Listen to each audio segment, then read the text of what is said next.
Surprise, ladies and gentlemen, it's a Monday upload.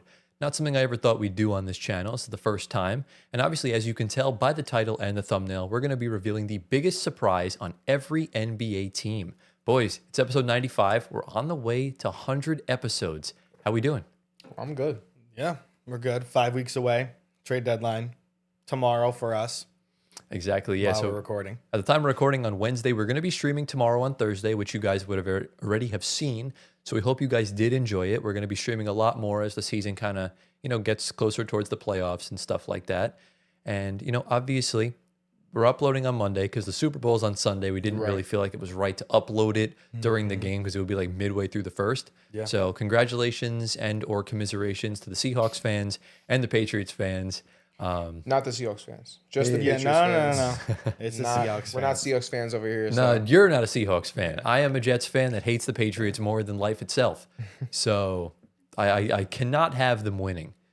But, I think the funniest thing about today is that, Gio, you just finished recording from last night. I did. Yeah, we had recorded a draft. We had a file that just wouldn't load into my PC. And little did we know that We got here today and I was still recording. Yeah. I was like, oh, maybe that's why. Stopped because, again, it was 10 hours. It's been more than 10 hours. No, but it said I was still recording and I had to press stop. Fair. And so I was like, oh, maybe that's why I didn't upload it into Tyler's thumb drive. Exactly. So there Yeah. you go. And then now, you want to say it? Say what? So now, right after I stopped recording, we recorded the intro. Oh, yeah. And the intro didn't record. Yeah. So here we are Yes. again. This is take 2 of the intro. This is take 2 of the intro. So Yes. And fondly enough, we did just pass the 1-year anniversary of the Luka Doncic trade. Yeah. And as you all know, our infamous emergency episode was actually the second take. We spent an hour and a half cooking Nico Harrison, talking about the Luka Doncic trade, only for the audio to sound like we were in the Matrix underwater. And it just caused a whole mess. that was a rough one. But thankfully, hour. we have a brand new audio mixer and we won't have any of those problems anymore. We're going to knock on wood and prevent those situations from happening again. Yeah. So, obviously, if you guys enjoyed today's episode, be sure to drop a like, subscribe to the channel if you're new around here. Get us to 10,000 subscribers by our 2-year anniversary, which is March 13th. So what? This episode comes out on Monday the 9th, so we have just over a month for you guys to get us there. Ideally, I'd love to get there by the end of the month before March even begins, which would be just so cool. And, we might do a 10K stream if we're like really close to hitting it and it's not in the middle of the night because we typically gain subs while we're sleeping. Yes. Because that's when the algorithm, I guess, 100%. pushes the videos, however YouTube works. Yeah. I'm not complaining. But, get us to 10K. Obviously, we can't thank you guys all enough for the support. We just passed 1.3 million views in the month of January. It's our highest performing month of all time. Wow. And we are just so grateful. We can't thank you guys enough. We had 3 shorts perform over 100,000 views. And right at the start of the year, our first video of 2026 of the longest tenured elimination got 450,000 views. Yeah. That's just mental. It's big for us. Massive. Exactly, yeah. And, he is, in fact, safe to eliminate. And it was funny, I was watching the LeBron podcast on Mind the Game. He had Tyrese Halliburton on. And he said whatever the case may be 5 times in a minute. So Tyrese Halliburton posts the second part saying part 2's out now or whatever the case may be. So I do feel his pain on that. That's going to be his shtick for the rest of his life. I'm assuming mine's going to be the same thing, just like that community post with Jokic winning Rookie of the Year. But that's not important right now. Don't look at that. Don't look at that. It's up there, but don't look at it. It's up there. Don't look at that. Yeah. But it is what it is. I said he was going to be ineligible for the MVP, and I accidentally just copied the same exact text into the Rookie of the Year. And the comments fried me. Yeah. But you know what? It's okay. Yeah. So make sure you answer the polls on YouTube. Answer the polls on Spotify. If you're on audio platforms, give us 5 stars. Answer the polls, leave a review, all that good stuff. Follow our socials down in the description below. See my guy Giovanni. Get him to 1 million Instagram followers. Otherwise, he's going to have to buy a LeBron James jersey, which I know he'll love so much. Obviously, our personal socials you'll see down here on the screen, including Gio's Instagram. We'll do our first 45 minutes to an hour of news and random stuff. And boys, I think that's all the housekeeping stuff we have out of the way. Do we have anything else to say, English, before we dive into the first segment? I'm ready to get started. Into the first segment we go. Ladies and gentlemen, it's been a while, but it's time to talk about another trade. Now, up until like this past week, I believe we only had one trade go down, which was the infamous Trae Young to the Washington Wizards. And it's been kind of quiet time around the NBA. Shams had always been saying that this was going to be a crazy trade deadline, and it just felt like a lot of clickbait, not really anything that we thought would happen. And of course, he wound up being correct. The trade deadline is turning into one of the most hectic we've had in quite some time. Yes. Now, we're only talking about 3 specific trades. If you guys have any sort of questions you have on previous trades, go watch the live stream. The link is down in the description below. We're covering every single trade. We'll even talk about the ones we're going to talk about here. But if you want to find out anything else about random trades and stuff like that, that's the place to go find it. Today, we're just keeping it to the 3 biggest trades, and that will be that. So obviously, just for context, the one trade I will mention, it all started off with DeAndre Hunter getting traded to the Cavs for Dennis Schroeder and Keon Ellis, and then the floodgates completely opened. Hunter traded to the Kings, not the Cavs. Sorry, the Kings from the Cavs to the Kings. Good catch. And then the floodgates opened up. Yeah. So we're going to go to the first of 3 big trades first. The tweet from Shams Charania is on the screen right now, saying breaking, the Memphis Grizzlies are trading star forward Jaren Jackson Jr., John Conchar, Jock Landale, and Vince Williams Jr. to the Utah Jazz for Walter Clayton Jr., Kyle Anderson, Taylor Hendricks, Georges Niang, and 3 future first-round picks. Do we know the years on those? Yeah, we do. We do. I don't have them up, so if you have them. Yeah. So both the first 2 are 2027. The first one is more favorable for the Jazz, the Cavs, or the Timberwolves. The Lakers 27 first-round pick, and Phoenix's 2031 first. Okay, so it's kind of like coming soon. Yeah, I think I'm going to call an audible and just have the actual full trade on the screen rather than just Shams' tweet. Yeah. Because these trades can be confusing as like who gets what picks. And I hope you guys like the graphics I made in the last week's trade episode. I think they came out pretty good. Yeah. So it's going to be the same sort of format for the Utah Jazz.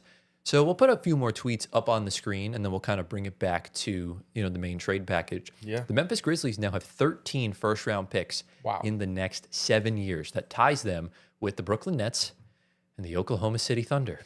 Sam Presti is a demon. He's crazy. He's nuts.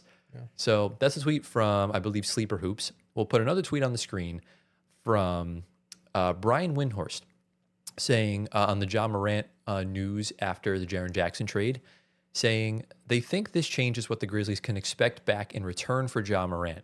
Instead of trading Ja for as much value as they can, and frankly, there isn't as much value for Ja, executives believe they can now take on salary and use Ja as a trade to balance out salary and take back bad money and then receive assets for it. So attaching like a pick and stuff like that.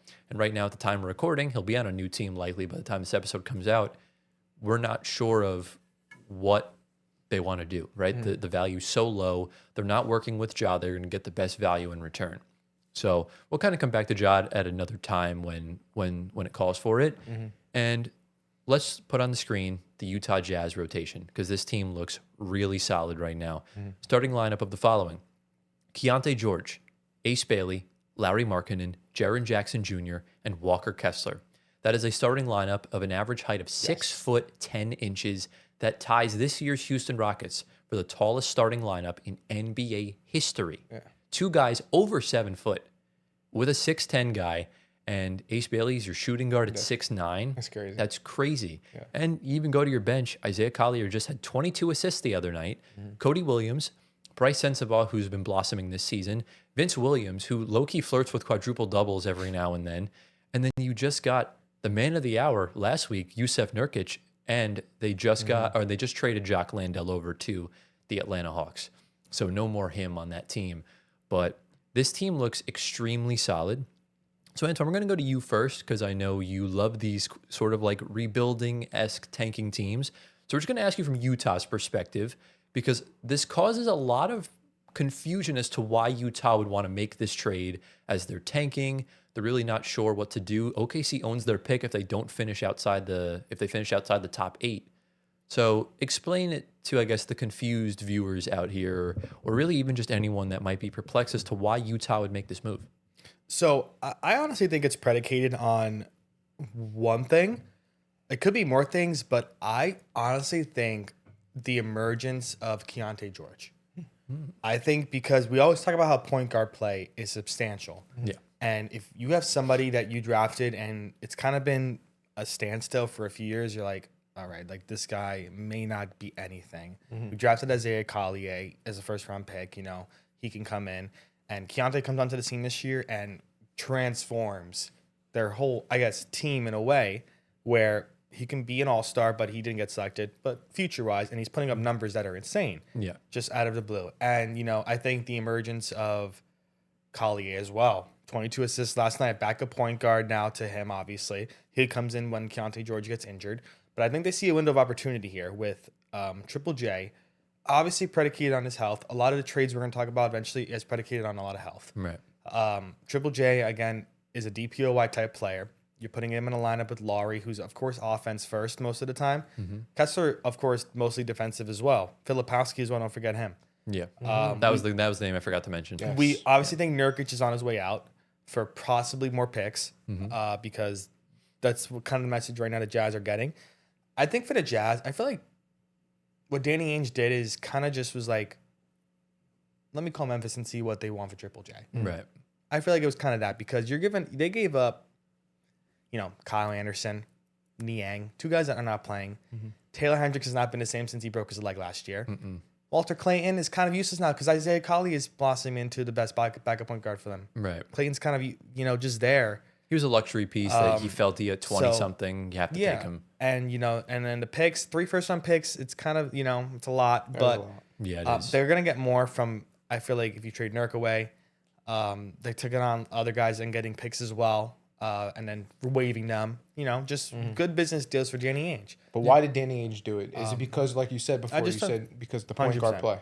I think Keontae's a big advocate of that. I think their players that they drafted are breaking out. So they're finally starting to try to contend? Is that what they're doing? Well, this is where I kind of want to ask you this question, Gio, because I think contending is next year.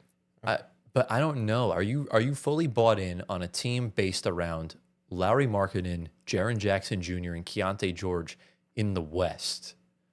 That's where I'm on the fence. I think this team looks great on paper. Yeah. It's a fun team. You got a lot of size, a lot of spacing, but compare that to like the Thunder and the Nuggets and the Rockets. I don't know. They remind me of. I feel like their ceiling is. I'm not going to even tell you the ceiling, but I'll just give you a comparison on the East. They look like the Raptors of the West. Yeah, like a lot of tall, lengthy. Just tall, lengthy, Yeah. and they're solid players, but they're not true contenders. You know what I mean? Right. I think their ceiling's probably like 4 seed. I think that's pushing it, to be honest. No, with you. their ceiling wise. They're a playing team. Yeah, I think they're You going think their to. ceiling is a play-in? Right now, I mean, remember, when the Thunder started to blossom back in 2022 or 2023, whatever year it was, they were the 10 seed. Same thing with Houston, or Houston was like the 11 seed. San Antonio was like the 12 seed. Obviously, they have all-stars, so they're like, they vaulted up a lot. Well, think about it, though. The one thing they're missing, their offense, we all know they can put up plenty of points. Right. They're lacking defense. They just got their anchor in Triple J. So think of it that way. But that one dude can really transform your defense and kind of push you to being a much better team. We've seen that with Rudy Gobert. He's done that to teams, right? Exactly. So same thing with Triple J. He's a DPOY guy, just like Anthony said. Yeah. Why can't he do the same thing? I'm not saying he can't. It's just you need Walker Kessler to be healthy, and he's gone for the season. So right now, I think it's the best case scenario for the Jazz to keep tanking, get that top 8 pick, and you can win the lottery. And you're pairing Darren Peterson as your 2 guard in this whole lineup. Yeah, that's like there's opportunities Utah has. I know there's a lot of skepticism on this for Utah's end. I really like it for the long term. Remember, Danny Ainge loves to play the long game. There's no guarantee this is the final form of this team. Markkanen could get traded next season. right. Yeah. So you can always bring in different pieces. And who knows, in 2029, when this team is really good, and let's say Luka requests out of LA, Utah could have an easy package to give the Lakers, or really any star. So Utah, they can make themselves a reputable candidate for a trade because no one's going to go to Utah in free agency. It's just they don't go to the small markets, unfortunately. Yeah. Okay. So I think on Utah's end, it's probably fair. We don't really need to talk about Memphis because we have 2 other trades to go through, and they're just rebuilding. They're going to trade Ja, get more picks. You have a bunch of picks now over the next few years. You have 3 first-round picks in 2027. That's big. So while the class won't be good, you could always package those picks to trade for other young, up-and-coming players. Exactly. Right. So I think they're in good hands. They got, I think Anderson and Niang are good vets for these young players. and we'll just see what happens. The keys are in Coward's hands, in Edie's hands, and in Cam Spencer's hands. So, we'll kind of keep tabs on it going forward. Yeah. But since we do have other trades to go through, do we have any sort of final questions, comments, concerns on the Jaren Jackson Jr. trade? No. No? Also, just keep in mind, that Vince Williams addition is going to be a nice little sweetener for Utah. Yeah. Just keep an eye out for him. I really like his game. He provides value on both ends of the floor, and just keep an eye out. Yeah, like I said, you said Jack got moved. I think Conchar is going to get waived probably too. I think he provides value to, Conchar? to the Jazz. Yeah, Fair. I think they're all good spacers, and they all do different things. All right. So it's not so bad. Let's get into the next trade. This one is an interesting one. It's caused mass controversy on basketball Twitter, on NBA Twitter, on social media, and we're going to put the full trade package on the screen. The Cleveland Cavaliers have acquired James Harden, Nets legend James Harden, from the Los Angeles Clippers in exchange for Darius Garland and a second-round pick. This is crazy. It's insane. Yeah. We'll put the Shams tweet from the other day on the screen saying that the Clippers and James Harden were working towards a trade because he asked out, because they weren't going to pay him his contract. Harden cares about his money.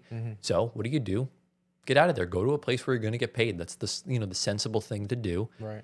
And that's essentially how much was he trying to get paid? Do we know? He wanted a 2-year, $80 million contract. Oh my gosh. Yeah.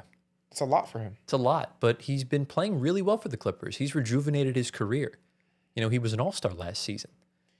Okay, but that's the thing. I don't know. He's getting older. Like, to ask for that much money is like, if you really want to be a winning player, you're not going to really ask for that much money, especially at this point in your career. I would think he deserved that more than what Paul George asked for, which was the 4 years, $212.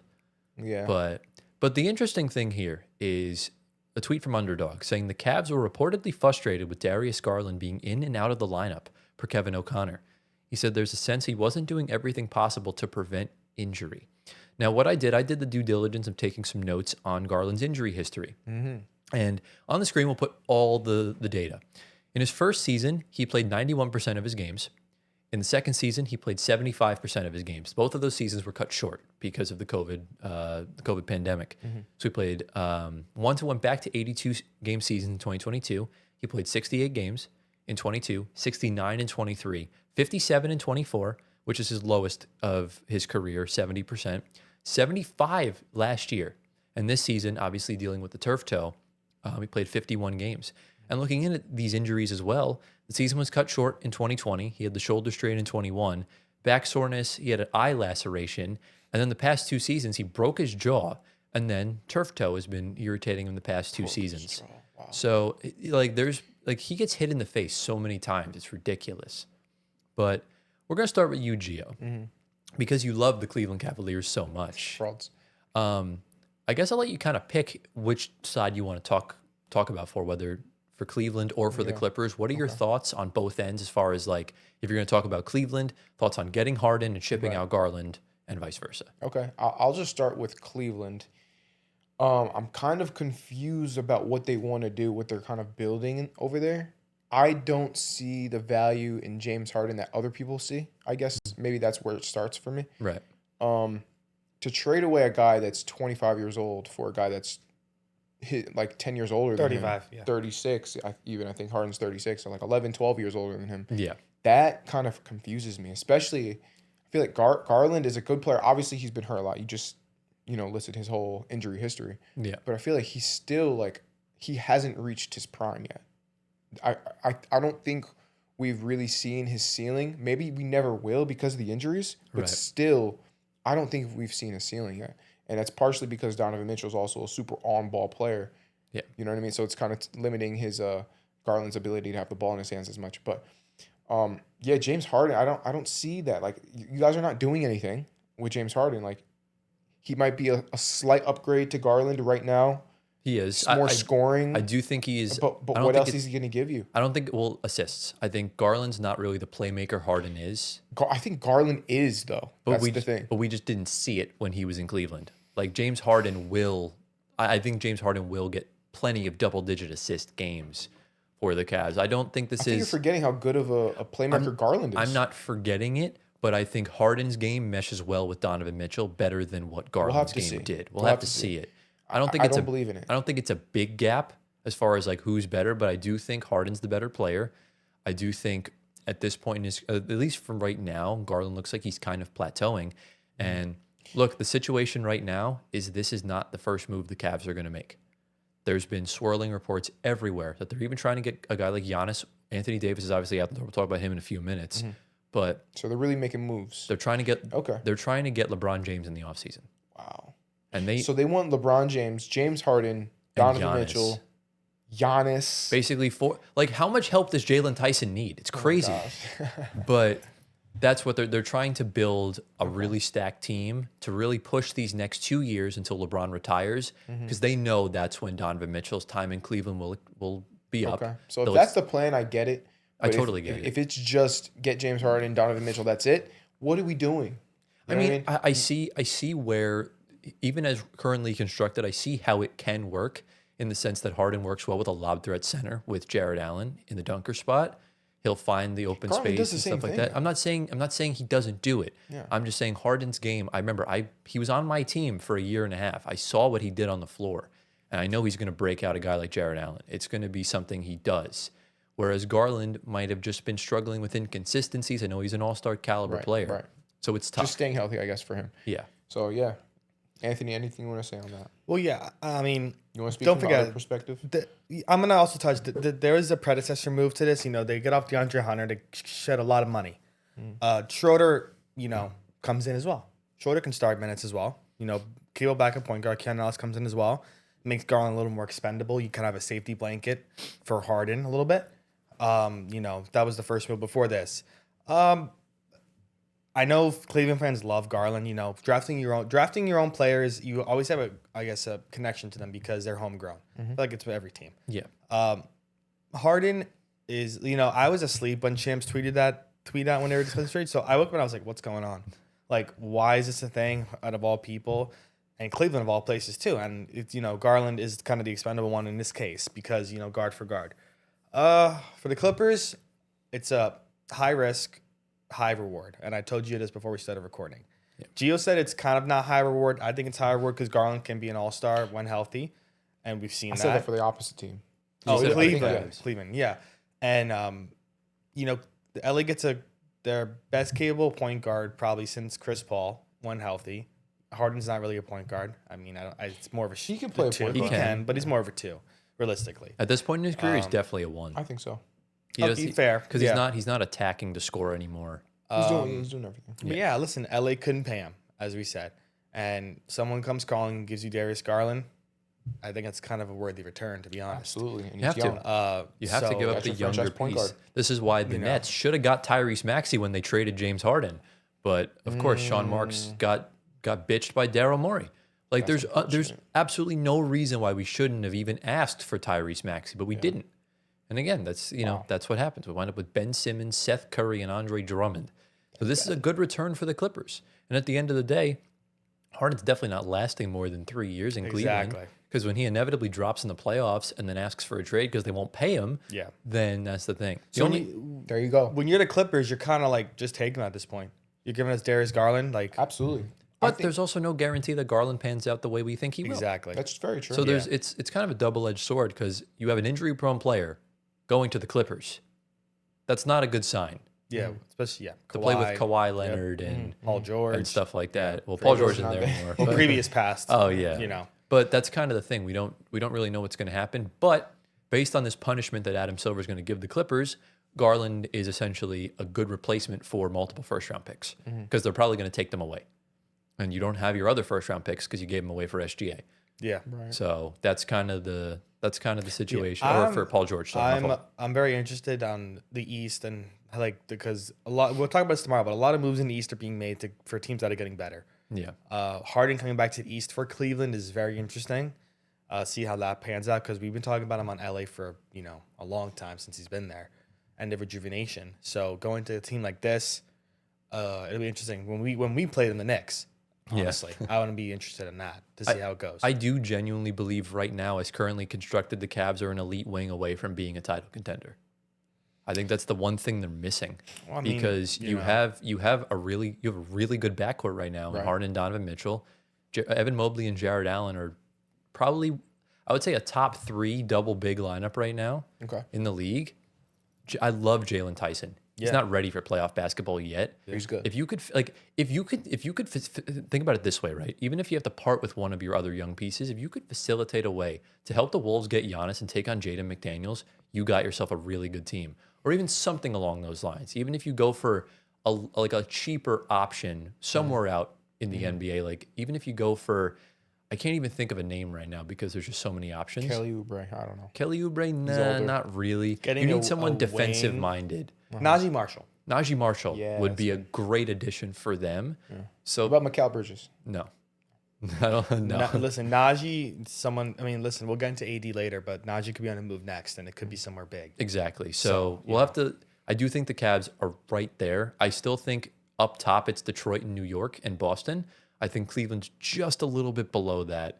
And once they get that last final piece, whether it's this season or next season, even someone like LeBron pushes them up a little bit more. Not if whether he'll start Pushes them or down, not. if anything. It won't. He's cooked, bro. He's not. He's had his best month in like a year in Yeah, January. but Lakers haven't had their best month. Yeah, but that's not his fault. Yeah, it is. I mean, No, listen, I just don't think JJ Redick's that good of a coach. But that's gonna be a conversation. It's also for because another AR's day. hurt. That's a whole nother. Yeah, we'll get into that. Yeah, exactly. But like I said, we still have one more trade to cover. So do you have any final thoughts regarding any of this? No. By the way, we'll also grade all these trades in a few weeks in another Yeah, episode. So we will. just keep that in mind. Let's get into the final trade. And this is a doozy. This happened a few hours before we started recording. We weren't even going to talk about it until we saw it. So the full trade package is on the screen right now. The Dallas Mavericks are trading Anthony Davis, Jaden Hardy, Nets legend D'Angelo Russell, and Dante Exum to the Washington Wizards for Chris Middleton, AJ Johnson, Malachi Branham, Marvin Bagley III, 2 first-round picks, and 3 second-round picks. So first of all, random AF. Yeah. The Wizards of all people, this is the second time the Mavs have traded their star big man to the Washington Wizards, which is kind of crazy. Who was the first one? Tingus Pingus for Spencer Dinwiddie. Oh, okay. And Gafford too, right? And Daniel Gafford. That's how they got him the first time. I just there's a couple things that I'm just really perplexed about. 1, the Washington Wizards. 2, you got more first-round picks for Anthony Davis than you did for Luka Doncic. don't forget, someone else is in charge now. Exactly, but that's crazy in and of itself. But on the screen right now, and this is where I'm holding the first guy accountable, because this is now the full return for Luka Doncic. Max Christie, so Giovanni, Chris Middleton, AJ Johnson, Malachi Branham, Marvin Bagley. 3 first-round picks, 3 second-round picks. Yeah. The Nets got double that for Mikal Bridges. Wow. The Wolves got double that for Rudy Gobert. This is ridiculous. It's bad. Both GMs should be held accountable for this because Nico's stupid for making that trade, but you're telling me that's your return for Anthony Davis. That's bad. Anthony Davis played 29 games for the Mavs. Him, Kyrie, and Cooper Flag played 0 games together this season. Yeah. That's bad. Yikes, man. It's gotten so bad. Yeah. We're going to put a tweet on the screen from Bleacher Report saying the Mavericks are no longer interested in doing business with the Lakers. Wow. LA was eyeing several Mavs players at the deadline, but the pathways to any deal now have gigantic road closed signs all over them. Because not only did it screw them over basketball-wise, business-wise, the Mavs' value went down after Luka got traded because you just don't do that. You don't bring, like, if you're trading Luka to the Lakers, you should at least be bringing back 4 first-round picks, which is still less than Mikal Bridges, and you should at least have gotten back Austin Reeves. Like, that's inexcusable. So, you know, there's tons that kind of go into it. But now the Wizards' starting lineup, Gio, looks pretty damn good next season when they're healthy. Because remember, they have to stay inside the top 8, otherwise the Knicks get their pick, and we can't have that happen. They have to stay inside the top 8 in the draft lottery. Correct. So the Knicks can get the 9th or 10th pick Exactly. or below. Or anywhere in the lottery outside of the top 8. So here's the lineup next season when fully healthy. Trae Young at the point guard, Keyshawn George at the 2, Bilal Coulibaly at the 3, AD at the 4, Alex Sarr at the 5. It's not bad. It's a playoff team in the East. Yeah. Yeah. So you could also shuffle in Trey Johnson If they're healthy, bro. Yeah, Trey Johnson. Yeah. You know, yeah. Trey plus Johnson's, the draft pick as well. But Trey again, Johnson's range is crazy, by the way. again, I'm going to ask the question to you, Antoine. This is the East Coast Jazz, a team that's tanking and not really making they're making big swings for all this. Like explain this from the Wizards' perspective, because I'm still even a bit confused by it. Well, yeah. I mean, in essence, this trade is straight up just Anthony Davis for the picks. You know, the players are throw-ins because why not? You know, it starts with Trae Young, obviously. Yeah. You know, getting him kind of opens the door to deals like this. Also looking at the emergence of Kai-Sean George, Trey Johnson's coming along, Sar's having a nice sophomore year. Got dunked on by Braun. You're seeing things go the right way. I don't know what, I mean, and again, you're only giving up kind of Chris Middleton here, even though he's going to get waived, you know. I don't think he will. I don't think so. You think so with the Mavs? Okay, fair. Remember, they're trying to still be competitive. I think AD, again, when healthy, is one of the best players in the league. You have Trey there, and you kind of just take that risk. And I think a lot of these deals, we're going to talk about tomorrow, a lot of these deals are high risk, high reward for a lot of teams. And we may see more tomorrow as well, and even later on tonight. This specifically for, again, Wizards of the Jazz of the East, just going swinging. Yeah. Swing. I mean, I would think this is arguably really good job by the Wizards. Yeah. You turned McCollum and Middleton into Trae Young and Anthony Davis without really giving up much else. Right. That's impressive. 2 first-round picks, I think, was the total cost. Yeah, Because Trae didn't even go for a pick. Who's the GM over there? I forget his name. The Wiz. Can we just make him Yeah. The notable? Wizards general manager. You, my friend, are named Will Dawkins. That was his name. Congratulations, Will. Yeah. You're Will doing a pretty Dawkins. good job. Executive of the Year shouts in a few years, maybe. I don't know. But remember, this is the Eastern Conference. We're seeing a lot of teams get better. The Wizards, low-key, could become a competitive team next season. Right. I think maybe, Adam Silver, a few months ago, we talked about it. We're trying to stop teams from tanking. Yeah. So maybe teams like the Wizards and Jazz are like, okay, maybe we finally have to start playing good, start taking some action. Yeah. Because you know what? I really couldn't care less where you're located. You're an NBA franchise. If you want to be good, grow a pair, get some players, and make a run. Yeah. That's what they should be doing. Yeah. And I think Trae Young even said it himself. DC is a big market. I don't know why people are acting like it's not. It is. They just haven't had a good basketball team in forever. Like the Commanders just made the NFC Championship last year. Like teams are capable of doing this. The Nationals have a World Series within the past 10 years. Right. It's possible for teams to succeed. You just gotta really be committed. So, credit to the Wizards for kind of doing their thing. We'll see if they make any moves in the offseason. But, Anthony Davis will finally not have to play the center again. So that's when he won a championship. Let's see if the Wizards can, I guess, do anything with his services. I don't know. This is really weird. Yeah, it is weird. And as for Dallas, build around Cooper Flag. This kid is literally the truth. He's legit. He would have been a player spotlight if we had one, but we just don't. So yeah, I'm going to talk about him a little bit later. Oh, perfect. Yeah. Perfect timing for that. Yeah. And, do we have any sort of final questions, comments, concerns on the trades? It's been crazy just with these 3 specifically, obviously. Yeah. I think a lot of them completely out of left field because, just names that were talked about kind of died off. And then, the trades happen, just like that. Random. With teams we have not mentioned at all. Teams that are rebuilding that we think are not going to do anything. And again, the NBA always leaves us, surprised at the end of the day that these teams actually have different ways of how they want to build their team. And again, like I said, a lot of these trades are predicated on health and the age of these players. But again, when you're a GM, you got to swing for some guys, and again, it could work out. And for, I think Triple J, AD, maybe not so much Garland, Harden. We'll see with that. Yeah. But 2 guys like the 2 DPOY guys that we talked about, you could never go wrong, honestly. But we hold our breath with that, obviously. Yeah. And sometimes you just have to make the trade. Yeah. Like even Jared Allen said it himself when he was traded for Harden. I would make that trade too. Like if you're swinging for an All-Star, Hall of Famer type play, you have to do it. Yeah. Like if the Cavs really want to get LeBron James on a vet minimum contract and you have to get rid of Darius Garland, I would do it. You have to. So that's it's part of the business. Worst case scenario, get your return later on and then just rebuild. Look what Sam Presti did. Look what the Grizzlies and Nets are doing. So that's something to keep in mind. Look what the Celtics did 10 years ago. And they're now talked about as one of the best teams of this era.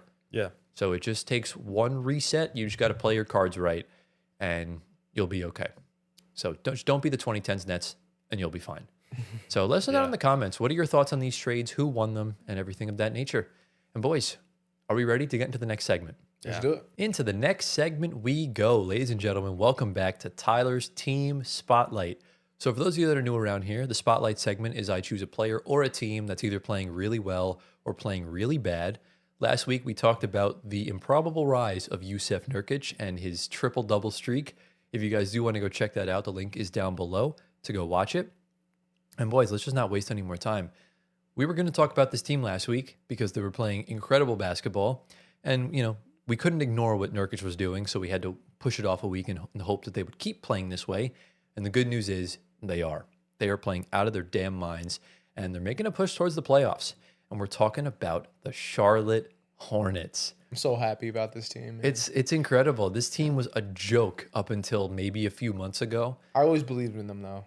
Did you? You know what I heard Dwayne. I'm sorry to cut you off, though. Yeah. What Dwayne Wade said was, "This is like the best AAU team in basketball." Yeah. Were you gonna say that? No, I wasn't going to say that. Well, there you go. But because I totally it literally agree. was that. Yeah, I mean, that's how they play. They have this almost like this street ball pickup kind of mindset, and it just works. It does. They just got to get Miles Bridges off the team. He's playing good though. He just can't defend. He's hurting their defense so badly. Yeah. But, obviously the Hornets are on a 7-game win streak at the time of recording, and they've climbed up to 11th in the Eastern Conference, which means they're right there from cracking that exclusive playing club of the Bulls, Hawks, and Heat, and just always just them. And so the Bulls and Heat played 3 straight games against each other. It was nuts. The play-in season tournament. Yeah. That's how we like to call it. And Who won those games? the Heat beat them in 2 out of 3. Okay. And then they said, we got the finals next because they played the Hawks. And I forgot who won that game, but that's besides the point. Are we ready for some stats on the Charlotte Hornets? Let's go. All right. Obviously, the Hornets, like I said, they're on a 7-game winning streak. They're 12-6 in January, tied for the best record in the league after going 11-22 in their first 33 games. So since January 1st, they are leading the league in offensive rating at 120.2. They have the 4th best defense, which equates to an 11.2 net rating, which is first in the NBA by a country freaking mile. Wow. Their effective field goal percentage ranks top 7 in the league at just under 56%. 60% true shooting as a team, which is insane, 4th in the league. And they're making 15.6 threes a game, which is 3rd in the league. So incredible stats in and of itself. Let's compare that to the first 33 games of the season when they went 11-22. Yeah. They had the 12th best offense in the league. They had the 26th ranked defense, which equated to a minus 3 net rating, which is 21st in the league. Their effective field goal percentage, 18th in the league at 54%. 56% true shooting at 18th. And they were making around the same amount of threes, top 5, because they have, Con Knipple on their roster and stuff like that. Yeah.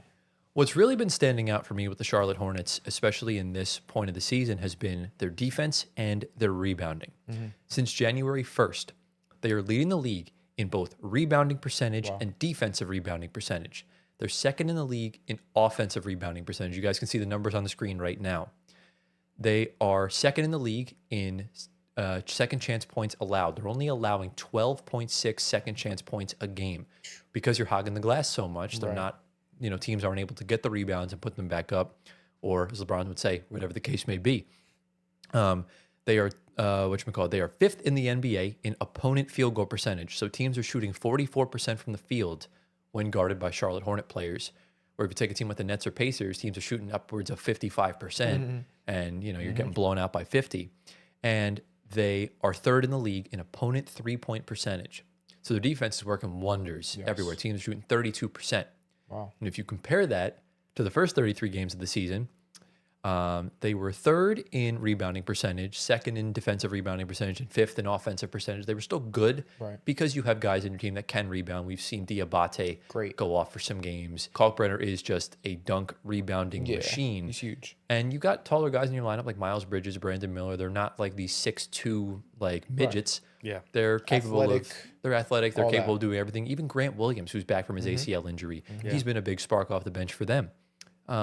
As far as the defense goes, in their first 33 games, they were allowing 15 second chance points a game, which drops from 2nd to 11th.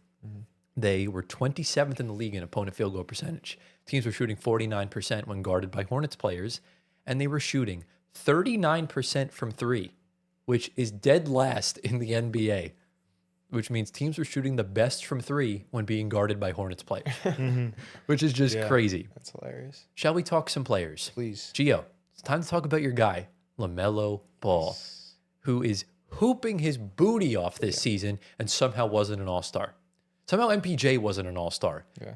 They gave Siakam the nod because he plays for a bad team and he was good. Michael Porter Jr. is playing much better than him. Yes. Playing better than Norman Powell even.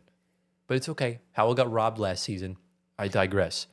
This season, LaMelo Ball is averaging 19 points, 5 rebounds, 7.5 assists, which is top 10 in the NBA.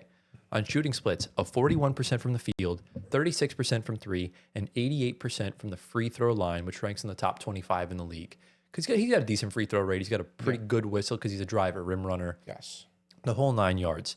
During this 7-game win streak, he's averaging 18 points, 4 rebounds, 7.5 assists on shooting splits of 41, 39, 92, which is also top 20. And since January 1st, he's shooting 96% from the line, which is first in the NBA. There you go. And, you could say it's only free throws. I watched Jamal Murray choke a game a couple days ago by missing 2 free throws. You'll see teams miss free throws like crazy. That's why hack a Mitchell Robinson is a thing. Hack a Shaq, hack a Ben. Yeah. It all kind of equates back to it.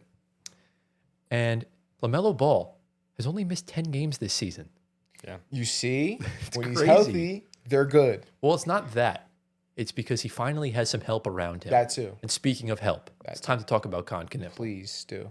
There is a reason why the Charlotte Hornets did not swap with the Wizards in the draft so they could get Ace Bailey, because they were afraid of the Jazz taking Knippel. And that was exactly the right decision by Nets legend Jeff Peterson, who is now the GM of the Charlotte Hornets, and he's doing a phenomenal job. And Charles Lee, shout out to him. He's doing a great job as well. Yeah. Knippel in his rookie season, 19 points, 5.5 rebounds, 4 assists a game on shooting splits of 48% from the field, 43% from three, and 89%, from the free throw line. That's ridiculous. I don't have it up, Antoine. Can you find me his true shooting percentage?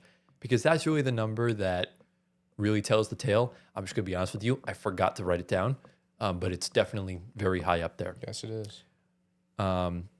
As for his stats since January 1st, he's averaging 18 points, 6 rebounds, 3 assists on 48% from the field, 41% from three, 88% from the free throw line. Very similar. Very similar. Yes. I mean, his last however many games, he's been just draining threes left and right. His true shooting is 64%. That is insanity. Really good. Like when you're above the 58% mark, that's when you're a truly elite efficiency god.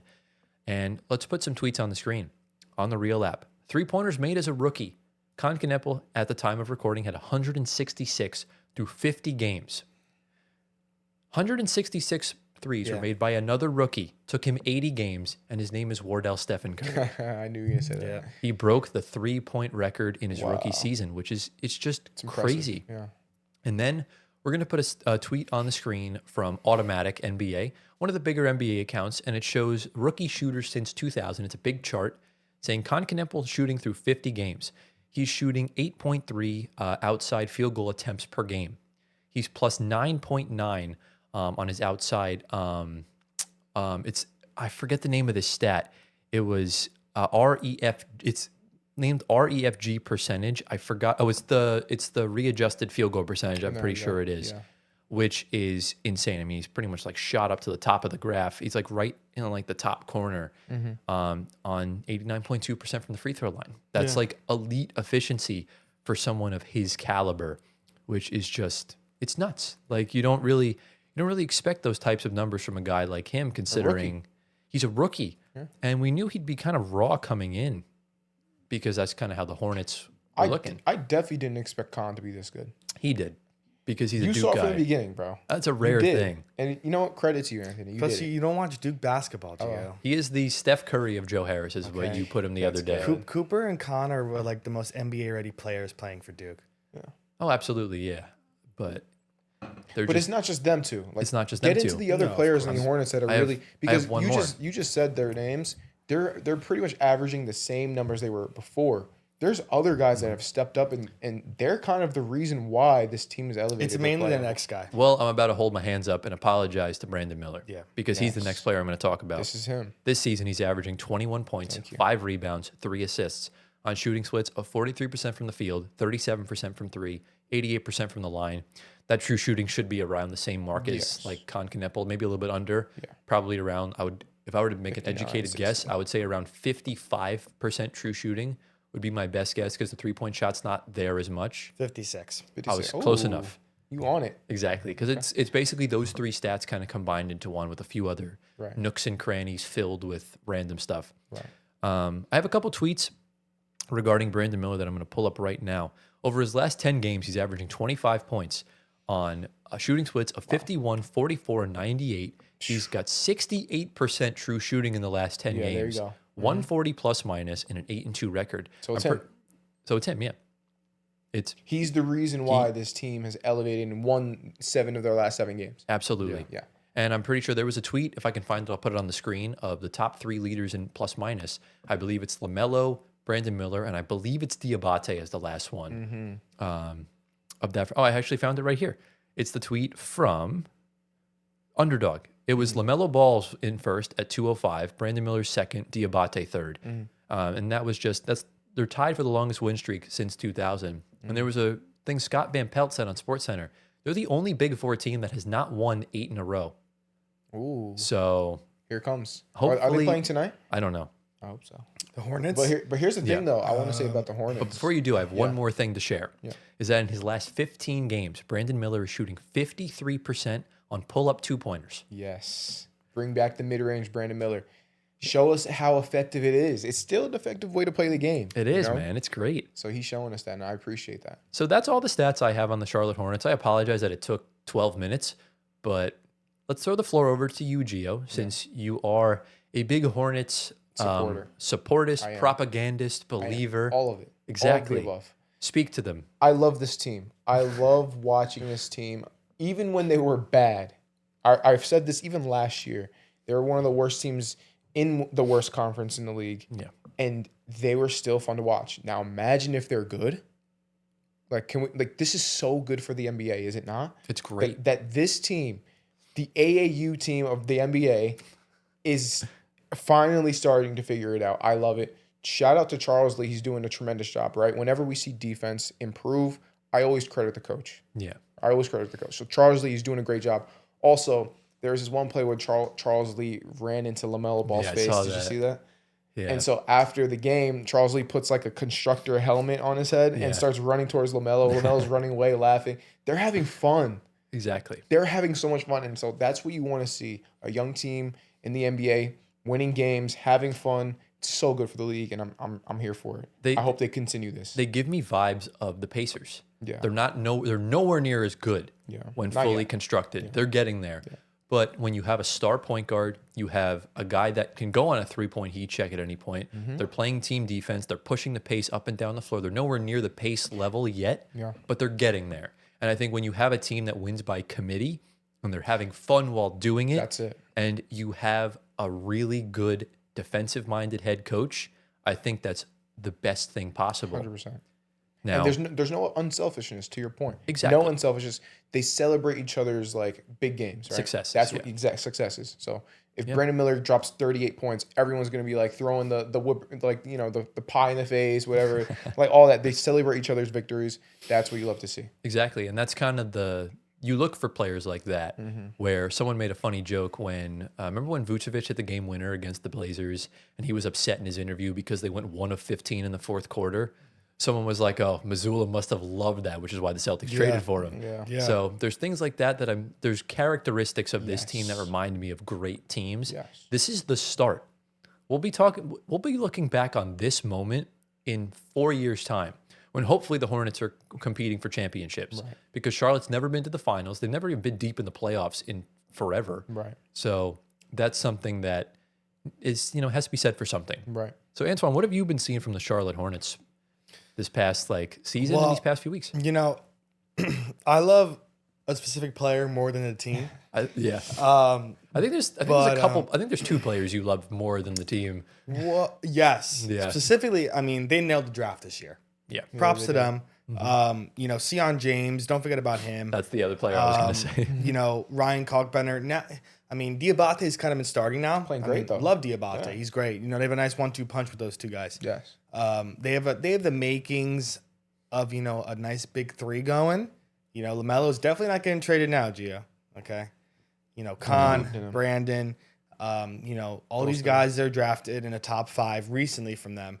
All spreading the love for them scoring, obviously. Brandon Miller's stepped up big time. I think he has almost 9 or 10 games straight with 20-plus points.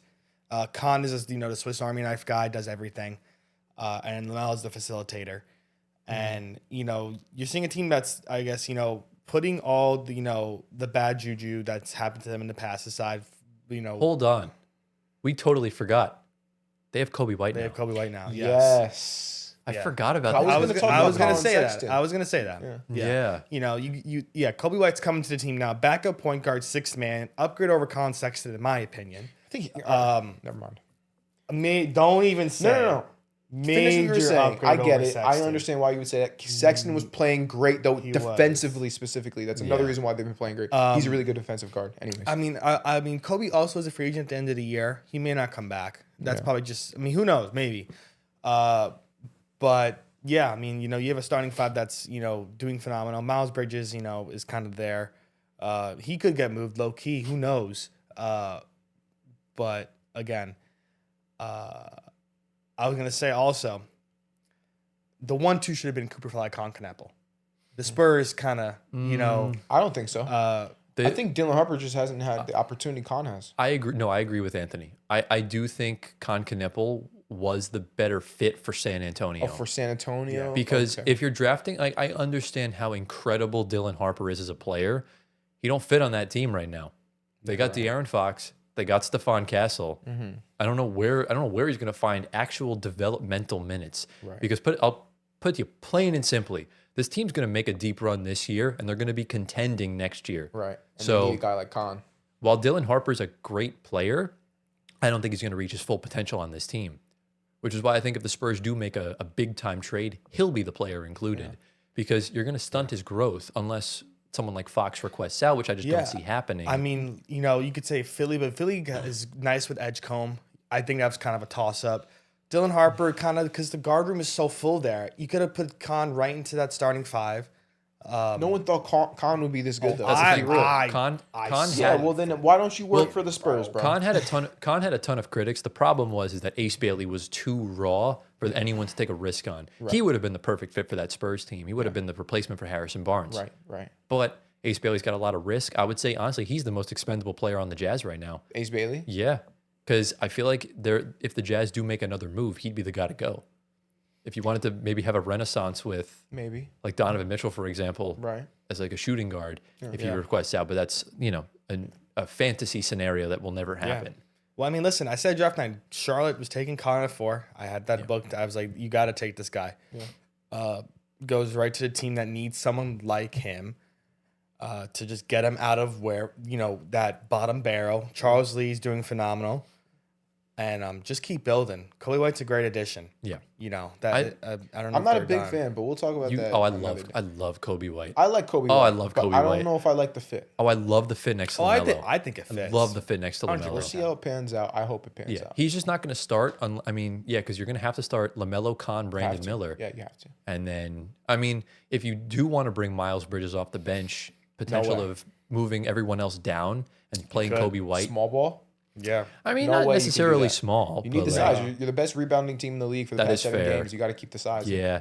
I'm just trying to figure out ways for them to start him because Kobe White's too good to come off the bench. I don't think they even should have got him. Should we talk about that now, or we can for a few minutes so we don't really talk quick, about this forever. really quickly? I mentioned this. They didn't really give up much. I briefly mentioned this, right? Colin Sexton, I think. Oh, Sexton. I do think for this team, the fit wise was better. You don't really need another scorer. You're already the best offense in the league. You don't need a guy like Kobe White. You need defense. This is the reason why you're up and coming in this league right now is because of your defense has improved drastically. And I would credit Colin Sexton with a lot of that. Right. His on-ball defense, his pressure on the guards is phenomenal. I just don't think he was going to get any more minutes than he was. I do think he's looking for more. So Colin Sexton. So he wanted out, you're saying? I'm not saying he wanted out. I just think that they probably weren't going to bring him back. I think they see something with Kobe White. I just think there's other ways you can go. I know there's other ways you can go, but right now, to at least try and get yourself more competitive, I think having another offensive firepower helps, especially when guys get hurt. Because let's face it, LaMelo Ball and Brandon Miller are not known to be healthy and durable. So worst case scenario in a play-in game, and you don't have Brandon Miller, Kobe White's a suitable shooting guard to take over. Definitely step up. Exactly. Right. I get what you're saying. And plus, he's been in the play-in for the past umpteenth years. He knows what it takes to win playing games. Playing games. Exactly. Yeah. But I don't know. I just feel like the defense is going to suffer. Oh, it will. Not drastically, but you're going to see a drop off for sure. I think you'll see that happen normally with teams that are hot. Yeah. Remember, the Nets had the greatest defense in December, and in January they've got more 50-point games than I can count on two hands. So it's gonna be a fluctuating season for them. I don't think there's really any sort of necessity to either make the playoffs or not this season.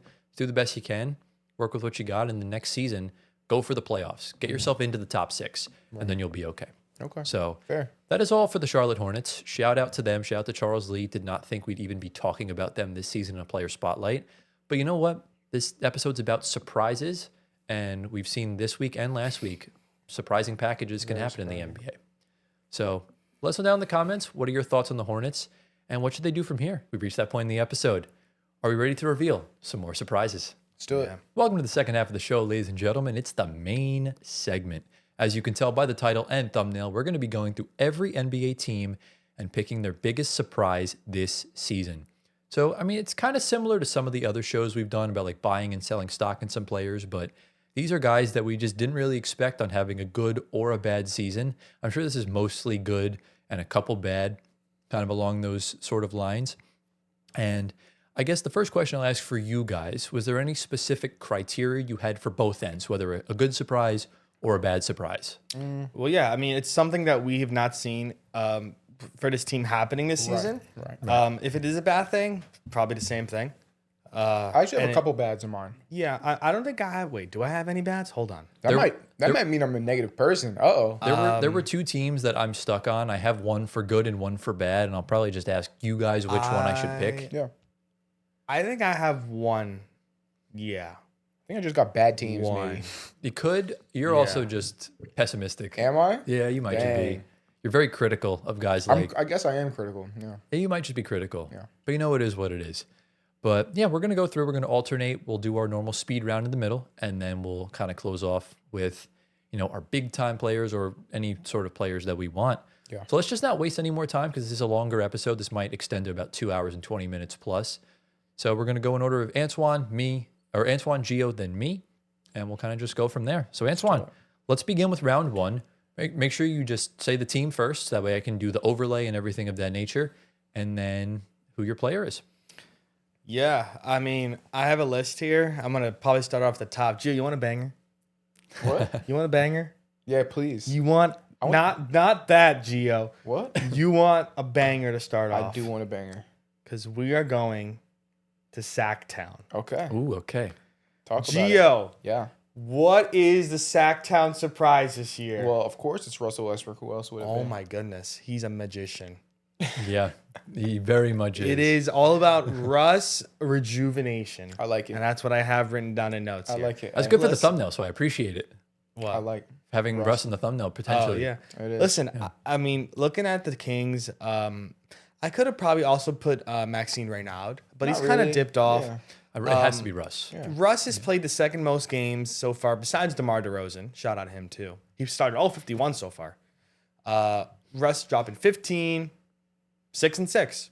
That looks like numbers back from 2010s, if I'm being honest.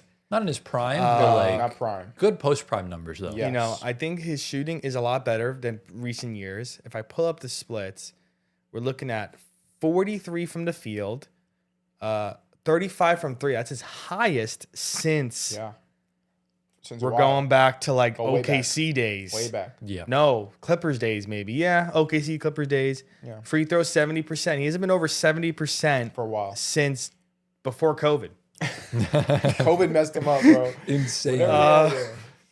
So yeah, listen, the numbers are up. 15 points scoring is the most since the Clippers days as well. But yeah, listen, it was for Gio, but it makes sense because I think he is the pick. He is. Yeah, he's the pick. Because like everyone else on this team sucks. Yeah. We all knew that. Russ, we knew didn't stink. We just thought he would kind of come in and do his thing. And like, I don't want to put like rookies as surprising because like all rookies somewhat are good, even if they are a high second round pick like Reynald is. I think it comes with perception when it comes to rookies. Because if you're projected to be like this world-class phenomenon and you're averaging 8 points a game, that's surprising. But if you're, or the other way around, if you're projected to be like this bum and you wind up being an incredible player in the Rookie of the Year race, for example, that's something that is surprising. But Russ, I mean, look, I like Russ. Gio thinks I hate him. I just like trolling Gio. Yeah, come on, Gio. So it's I don't just know about great. that, bro. It's the truth. What I do know is this, though, on the Kings topic, while we're here, Russ was not supposed to have a job in the NBA this season. Yeah. Last second, Kings offer him a job. He's giving you 15, 6, and 6. Well, the Kings had always been interested. Can they trade this, bro, to a contender, please? I don't think it's going to happen. It probably won't, but I really want it to happen. Russ also wants to stay on the West Coast because of his family. So I get it. Plus, he doesn't have too much time left in this league. You might as well stay closer to home. No. Win a championship. I think that ship has long sailed. I don't think so. He can be a bench player, a good piece. He could. If Aaron Gordon didn't get hurt, they probably would have done it. Yeah, maybe. Although I don't know. For all we know, the Nuggets were still banged up. The Pacers could have beat them. Yeah. So they also could have lost to Minnesota. Anything could happen. Exactly. As Kevin Garnett once said, anything's possible. So I like the choice of Russ. Yeah. So I'm up, right? Yep. Who's your first team? Giovanni. My first team. Since Anthony did the Kings, I'm going to have to go with the Knicks. But I don't have a positive surprise for you. Thank you. Why is that a thank you? Because right now, you're not the game's still on, but keep going. Yeah, so my biggest surprise this season is Cat's regression. Yes. Thank you. Because he was playing amazing specifically offensively last year. He was like, I don't know, he was like a top 3 big man, I would say, in my opinion, last year. And he's regressed significantly. We already knew he wasn't great on defense, but now on offense, he hasn't been doing much, right? Yeah. So that's my biggest surprise. And I would credit that to a lack of team identity, which is also another big surprise because their identity was pretty solid when Tibbs was there. Right. Yeah. Right. I mean, what were you going to say? No, I think your point is valid. Yeah. That is the first thing I see with this team. Am I surprised? Not really. Because we know he would probably get burnt out, especially with the new coach coming in. And he's an all-star. I don't know why he's an all-star. Don't even get me started. It's a familiar name, that's why. Yeah. I probably would have done Landry Shamet. Okay. Shamet's a really big surprise, and he's turning into the sixth man for us. Mm-hmm.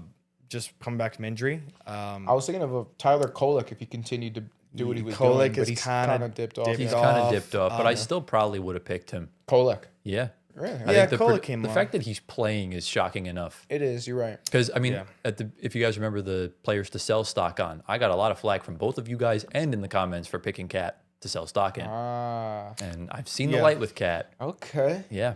You know what you're talking about, bro. Thank you. We got to listen to you more often. Yeah, I mean, I would have sold my Cat stock probably I'm still selling it right now, obviously. Mm-hmm. I mean, he fouled out of the game, and it's in the second overtime. Well, yeah, but it's the second overtime. Okay. That's 6 fouls. But when did he foul out? Because if he fouled out in the fourth, I don't want to hear it. Or like the he third. fouled out in OT. Okay. Still, First OT. It kind of balances it out. It's fine. 6 fouls. Jokic only has 3.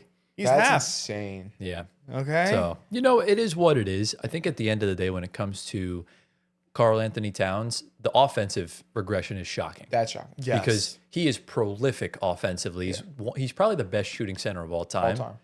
And it's just he's been, I would say he's been one of the main reasons why his teams have not succeeded in the playoffs. He got absolutely outplayed by Luka and by the Mavs in the conference finals. Yeah. And then, he just didn't come to play in all 6 games against the Pacers. Yeah. So When you're getting, and again, Siakam outplayed him. Yeah. And Siakam played outstanding in that series. Cat should have done that, and he didn't. So I think that is the right pick. And I do respect it from you, Mr. Giovanni. Thank you very much. All righty. Tyler. What does Tyler want to start off with? Start with a good team or like a good, like, should I start with a popular bang? Team, yeah. Ooh, should I start with one of the teams I'm stuck between? Yes. Let's go to the Miami Heat. I have a good and I have a bad, and I'm not really sure who to pick. My good is Pele Larson. Okay. And my bad is Tyler Hero. I thought you were going to say Jaime Hawkins. Let's go positive. Let's go Pele Larson. Pele Larson. I mean, I could do both if you want. I could just breeze through them both. Yeah, just do both. Yeah. Yeah, because Pele Larson, obviously this season, we weren't sure what his role would be on this team. He was kind of like an end-of-the-bench guy. He was like, not really of note, right? Late second round pick, I believe, if I'm not mistaken. I think so. This season, he's averaging 11, 3, and 3 on 60% true shooting. Wow. Last season, he was averaging about half of those things on 55% true shooting. So, he's taken up that big leap. He's taken on the Darius Garland role of getting hit in the face every game, which was, to be honest with you, started by Dwight Powell. There's Twitter accounts of, did Dwight Powell get hit in the face today? There's an account of, did Darius Garland get hit in the face today? And now there's, did Pele Larson get hit in the face today? And they'll post a video saying yes. Just like has Mbappe scored a free kick. When he finally did, the tweet got like 400,000 likes. Wow. So with Pele Larson, you're really seeing the growth of him. He doubled his production. So he doubled his production. That's great. Yeah. But we cannot ignore what Tyler Hero was doing this season. Right. And it's not good. Exactly. Yeah. He was an all-star last year, played out of his damn mind without Jimmy Butler in the lineup. This season, with Jimmy Butler also not in the lineup, his points per game have dipped by 2, not much. Rebounds has stayed the same. His assists have been cut in half. His true shooting stayed the same. He's just been very stagnant. He's shooting less efficient from the field, he's shooting more efficient from the field, less efficient from 3. And he just seems like the odd man out. It just feels like if you look across the board at the Heat roster, everyone's playing up to their level. It seems like he's the only one that's regressed. And to me, that's concerning. It seems that Norman Powell's essentially going to replace him. Yeah. So what do we attest to both of these guys? Yeah, I would think. I think the bigger surprise is honestly Hero. Yeah. To me, at least. Yeah. Pele, I mean, I picked him up in fantasy. He's doing really good. Second round pick, he was the 40th pick in 24. Jaime Hawkins as well. You got to throw him in there. All the rookies, besides Khalil Ware, don't know what's going on with him. Him and Spoelstra have beef. Yeah, which is crazy because he's not being aggressive on the glass, and Spoelstra wants you to be aggressive on the glass. But he's been rebounding a lot, though. He has, but like you'll see him do he'll pull an 8 and we'll take a possession off. That will not tolerate in Heat culture. Okay. Yeah. Okay. Hopefully he gets that fixed. So that's a guy I love dearly because he's on my fantasy team. What about you, Gio, with regard to Tyler Hero? Yeah, I mean, I just didn't expect this from Tyler Hero. I thought he would continue to not just ascend, but at least just stay in that same area of production of what he was doing before. I didn't expect a huge step off like this. He's injured, but it's like... I guess he's dealing with injuries, I guess, right? So, yeah, but the production still... It's not that he's taking a dip. His stats have gotten slightly worse. He just does not look right. And that could be the injury, but it just seems that we talk about this with the Pelicans all the time with how good Fears and Queen are playing, and the rest of the team is lollygagging behind them. It seems he's the guy that's lollygagging behind the rest of this team. Yeah. Yeah. I haven't heard anything about Tyler Hero, and that's not a good sign. Exactly. Yeah. So, yeah, not so bad. That was round 1. It's time for round 2. Antoine, who you got? Okay. I'm going to move on to... Let's see. Pick a team. I'm going to move on to the Detroit Pistons. Okay. There could be a few choices for this. I have a few. I have slash in between, but Jalen Duren, All-Star, and Dennis Jenkins. Yes. And that's pretty much it because Duren just was named All-Star Reserve. Yeah. Having his best year so far to date.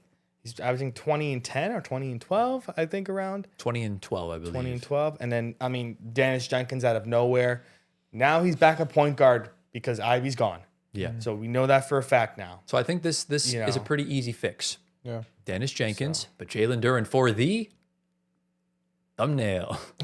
Yeah, Jalen Duren's averaging 18 and 10. Okay, so pretty much around there. And, Kevin Huerter coming, for Ivy, but again, backup point guard is now Dennis. Yeah, Jenkins. I'd go Dennis Jenkins. Go with him for this. Yeah, okay, that's fine. Solid. Yeah, Dennis, listen, coming on the scene. I mean, we know the beginning of the year when he just had heaters. I had him on fantasy for a little bit. He was dropping like 25 a night. Then, kind of dipped off a little bit, going to the back end of the bench. Didn't get much to playing time. Now coming back into the frame a little bit. Ivy got traded. Now he's definitely back in the frame for the backup point guard role, 100%. Yeah. So, looking for his production to get, more and more as the season goes on, come playoff time too, maybe. And someone that's undrafted out of St. John's in our own backyard. Mm-hmm. And just a good feel-good story for guys that don't get drafted. Yeah, and he's taken that big leap. And, Gio, I'm not the greatest when it comes to comparing players, but I see a lot of Darius Garland and Dennis Jenkins. Okay. He's that quick, shifty point guard that can get to the rim. He can shoot a little bit. He can play make. He's crafty. Mm-hmm. Is that an accurate thing to say? I would say so. Because I love his game.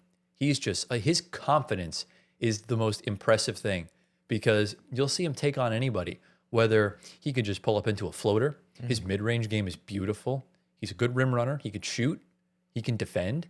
There's not one thing this kid. There's not one. No weaknesses in this kid. I don't think there's any weakness in this kid aside from the fact that he's undersized. Okay, that's the only thing. I think he's like 6'3". Yeah. So 6'3" is not even technically undersized. I mean, it kind of is because you're playing. I mean, Cade's tall, so I guess he's the short guy in the lineup, but he's not going to start. That's the main 6'4". thing.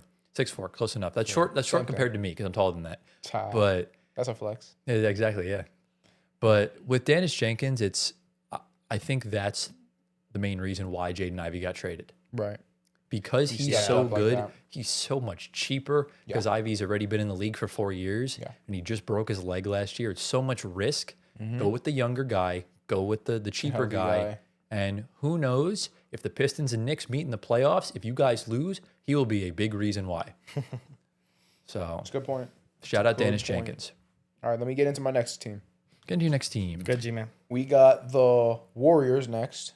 Oh, your favorite team. Let's go. Just getting them out the way. This is probably a negative one. It's a negative. You know what? I have more negatives than I thought. I'll be honest with you. I can't pinpoint a single positive thing with the Warriors outside of Steph Curry. There's nothing to really say here, right? And obviously Steph Curry, it's not a surprise. He's been doing this for 10 years, right?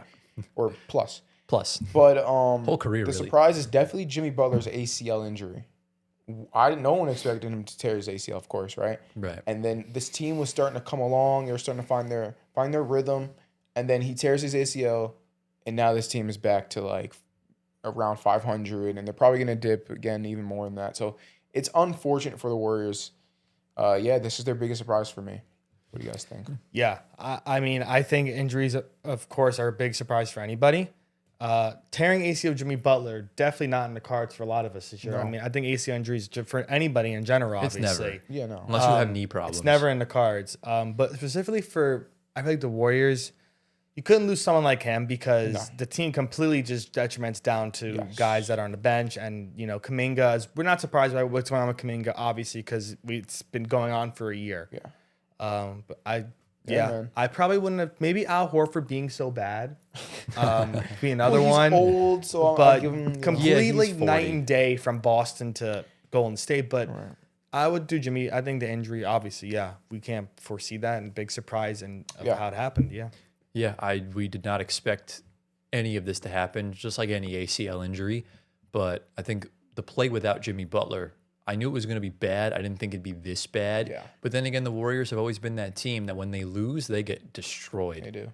Like the amount of 50-point losses they've had over just the entirety of this past decade is crazy. Yeah. I mean, when KD was on the Nets, we hung 92 on them in the first half. That's actually ridiculous. It's insane. Yeah. Like that can't happen.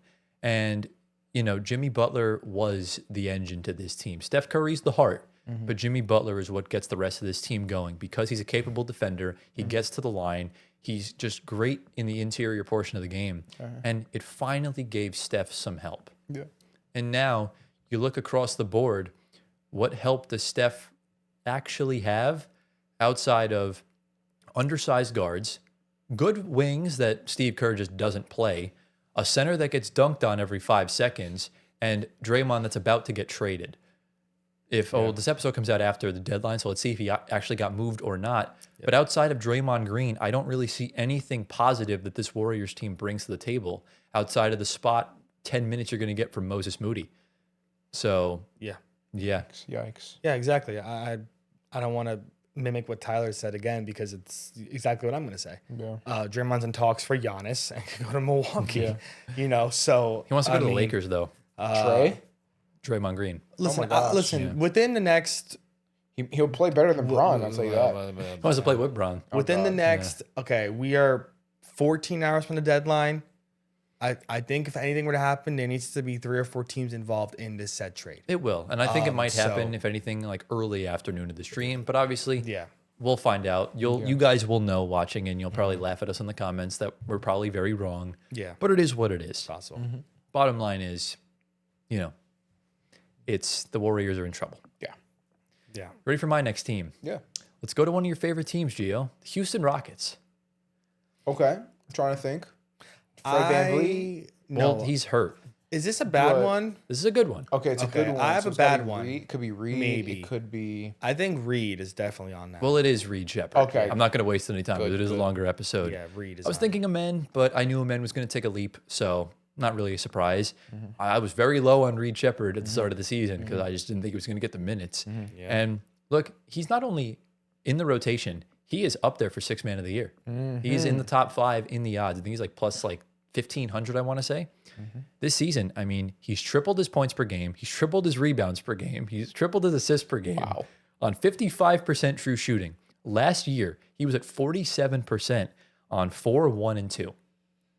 That's insane. His 3-point percentage went up from 34 to 38%. That's pretty good. He is confident as hell. He is. He just lets it fly from anywhere.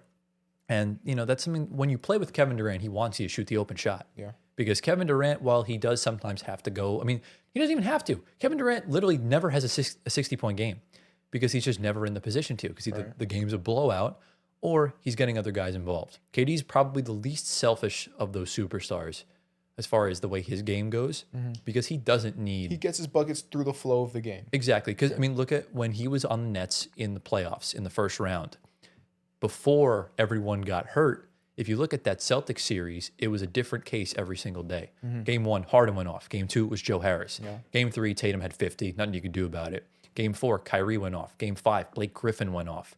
And that's just kind of how it is. It's like you win by committee. Kevin Durant still will drop 30 points. Right. But there's always another guy that plays along with him. Sure. And Reed Shepherd is the only guy on this roster that I did not see taking this kind of leap. What's he averaging again? 13, 3, and 3. Yeah. On 43, 38, and 78 from the field. Playing great, man. That is he's coming alive, and that's good. I said it from the beginning, didn't I? Yeah. Give me my flowers, will you? He's not starting. I think he's coming in and out of the rotation. Sometimes he does. Yeah, I just said he's the 6th man of the year candidate. But yeah, he's doing good. Yeah. And he's a great player. Yeah, shout out to Reed. Impressive stuff. Yeah. Anthony. Round 3. I'm so sorry if you guys in the camera just saw my eyes kind of do a thing because I was just looking at the Knicks won, by the way. He was locked into the Knicks game. No, I'm locked into what? The Pels Bucks game because Trey Murphy has 44 points. Oh my gosh. And has made 13 threes. Oh my Wait, gosh. didn't Clay's record 13 or is it 15? I think it's 13. I know, I'm sorry. He's at 12 right now. Wow. He is. So the record is 13. No, I don't know about that. I'm looking it up. But Trey Murphy has 12 threes. Oh my gosh. How much time is left? It's 128, 128, 11 seconds in the fourth remaining. Oh, so he's not going to get it. If it goes to OT, he could. Yeah. And I have him in my fantasy. That's why my eyes went kind of crazy. I was like, what is going on here? Clay's is 14. Okay. Yeah, but anyways, get into your next team. Yeah, I'm sorry, guys. I got shout out Trey Murphy. Completely sidetracked by seeing that box score. It's another surprise in the surprise episode. Yeah. Love Trey Murphy to death, bro. All right. Let's go to...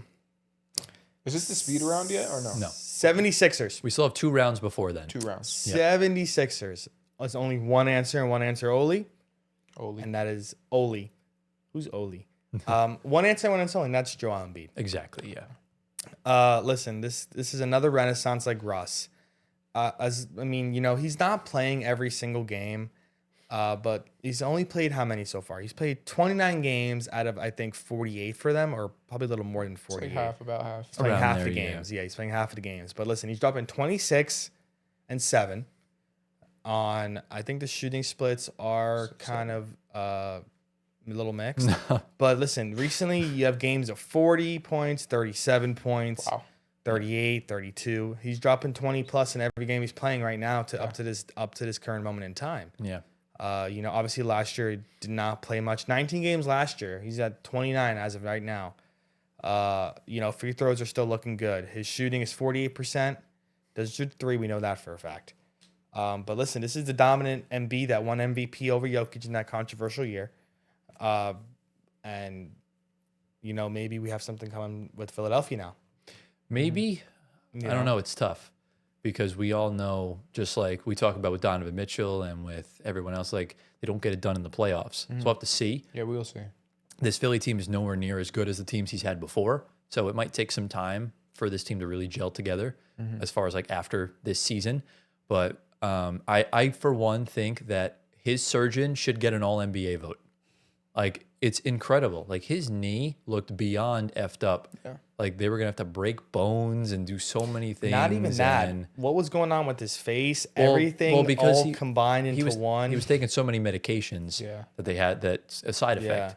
But the fact that his knee, I mean, he's still missing games. He's not playing in any back-to-backs. No, he's not. Yeah. But the fact that he's, playing at this level after the start to the season he had is extremely impressive.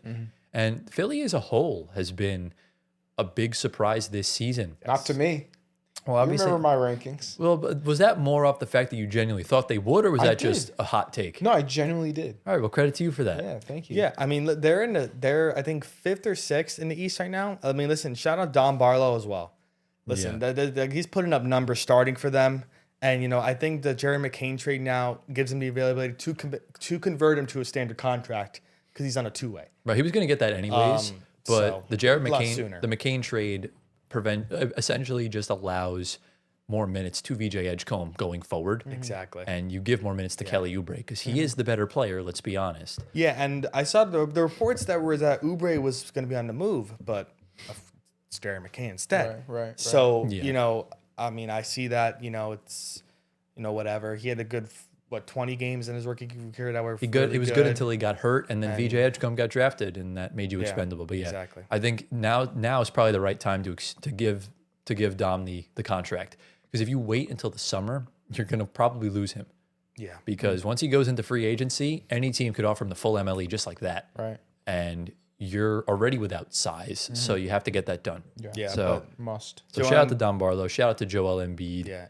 Playing good. Embiid's story from where he was and not knowing to play anymore to this is really remarkable. I kind of like him now. Honestly, it's remarkable. You have to give him, because it's what they went through with Markelle and Ben Simmons, and this. I don't care. This works out. I don't care about that. I don't care about that. Bro, aren't you a Knicks fan? I am a Knicks fan. You know what? I think it's more so the fact. I think it's more so the fact of a combination of, we all know Jokic is better, and someone I literally grew up with is on the team with him. I really can't hate the Sixers anymore. Yeah. So it is what it is. Yeah.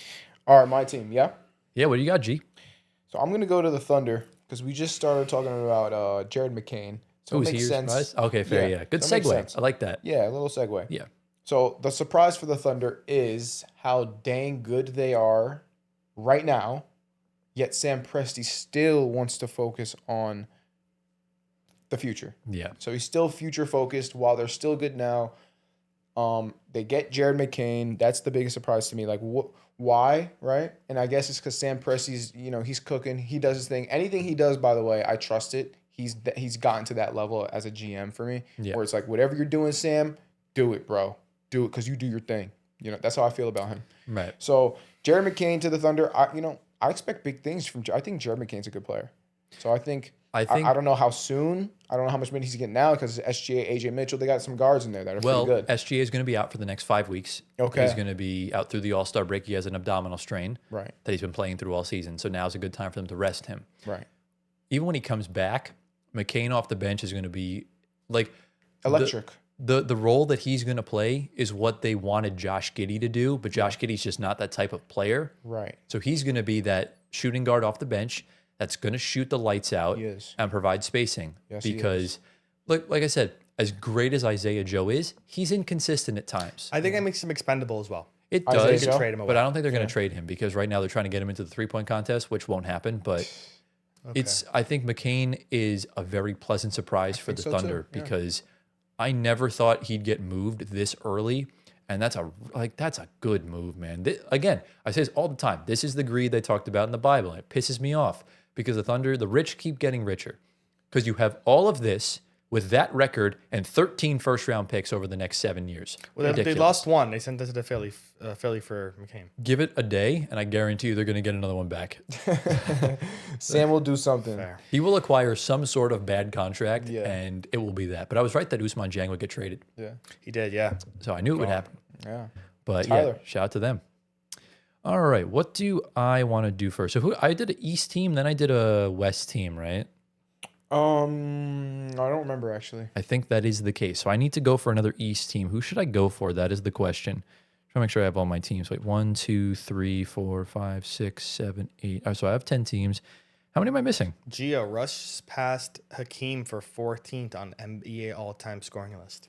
Keep it coming, Russ. Just right He's now. passing somebody every single day, by the way. So he's on some type of list. Rebounds, assists, points. So just watch out. 14 right now. Yeah. Okay, I think I found my way. Are we ready for the next team? Rock on. I think we're just going to go to the best team in the NBA, the Brooklyn Nets. Oh, gosh. I think now's about time. I was going to save it for the end, but I think we should save the better players for the end as far as I'm concerned. Okay, that's fine. Shout out Michael Porter, playing great, but not really surprising. I knew he'd be like this kind of player. Nick Claxton has been a bit of a shock to me, but if we're going based off of perceptions, it's undoubtedly Yegor Dioman. For sure. Without a shadow of a doubt. That's why I didn't save them for the end, because I didn't want to let the viewers watch 2 hours in for me to talk about him. I think it's good for like this midpoint in the show. Yeah. I, myself included, was not thrilled with the pick when it happened. Yeah. I thought we could have got him at 19. We could have dropped the Kaman Malawach at 10. He's barely sniffed the NBA floor, and Yegor Dioman just set the rookie record for most consecutive games with at least one three-pointer made. 34 games. Wow. Impressive stuff. No other rookie has done that. And let me just say this before you continue. Yeah. He was out of the draft. He was not known as a guy who can shoot. No, that was he was known as a passer and a rim runner, which he still does amazingly, by the way. And you're just seeing the confidence in him. But dude, him in the clutch, he low key is in the race for clutch player of the year. Stop lying, bro. Look at his percent. Look up his percentages in the clutch. Stop it, I am bro. dead serious, Gio. Him in the clutch, he is lights out. The game against, I forgot who we were playing. I think it was against the Magic when Paulo hit that game winner. He was 1 of, I think, 10 until the fourth quarter. And then he hit like 6 threes in the fourth quarter and overtime. He got that dog in him. He's got that dog in him. Okay. He rises to the occasion. And I said it in our midseason awards, which you guys can go check out in the description. He's going to finish in first team all rookie. I'm so confident of that. Over who? Over Fears.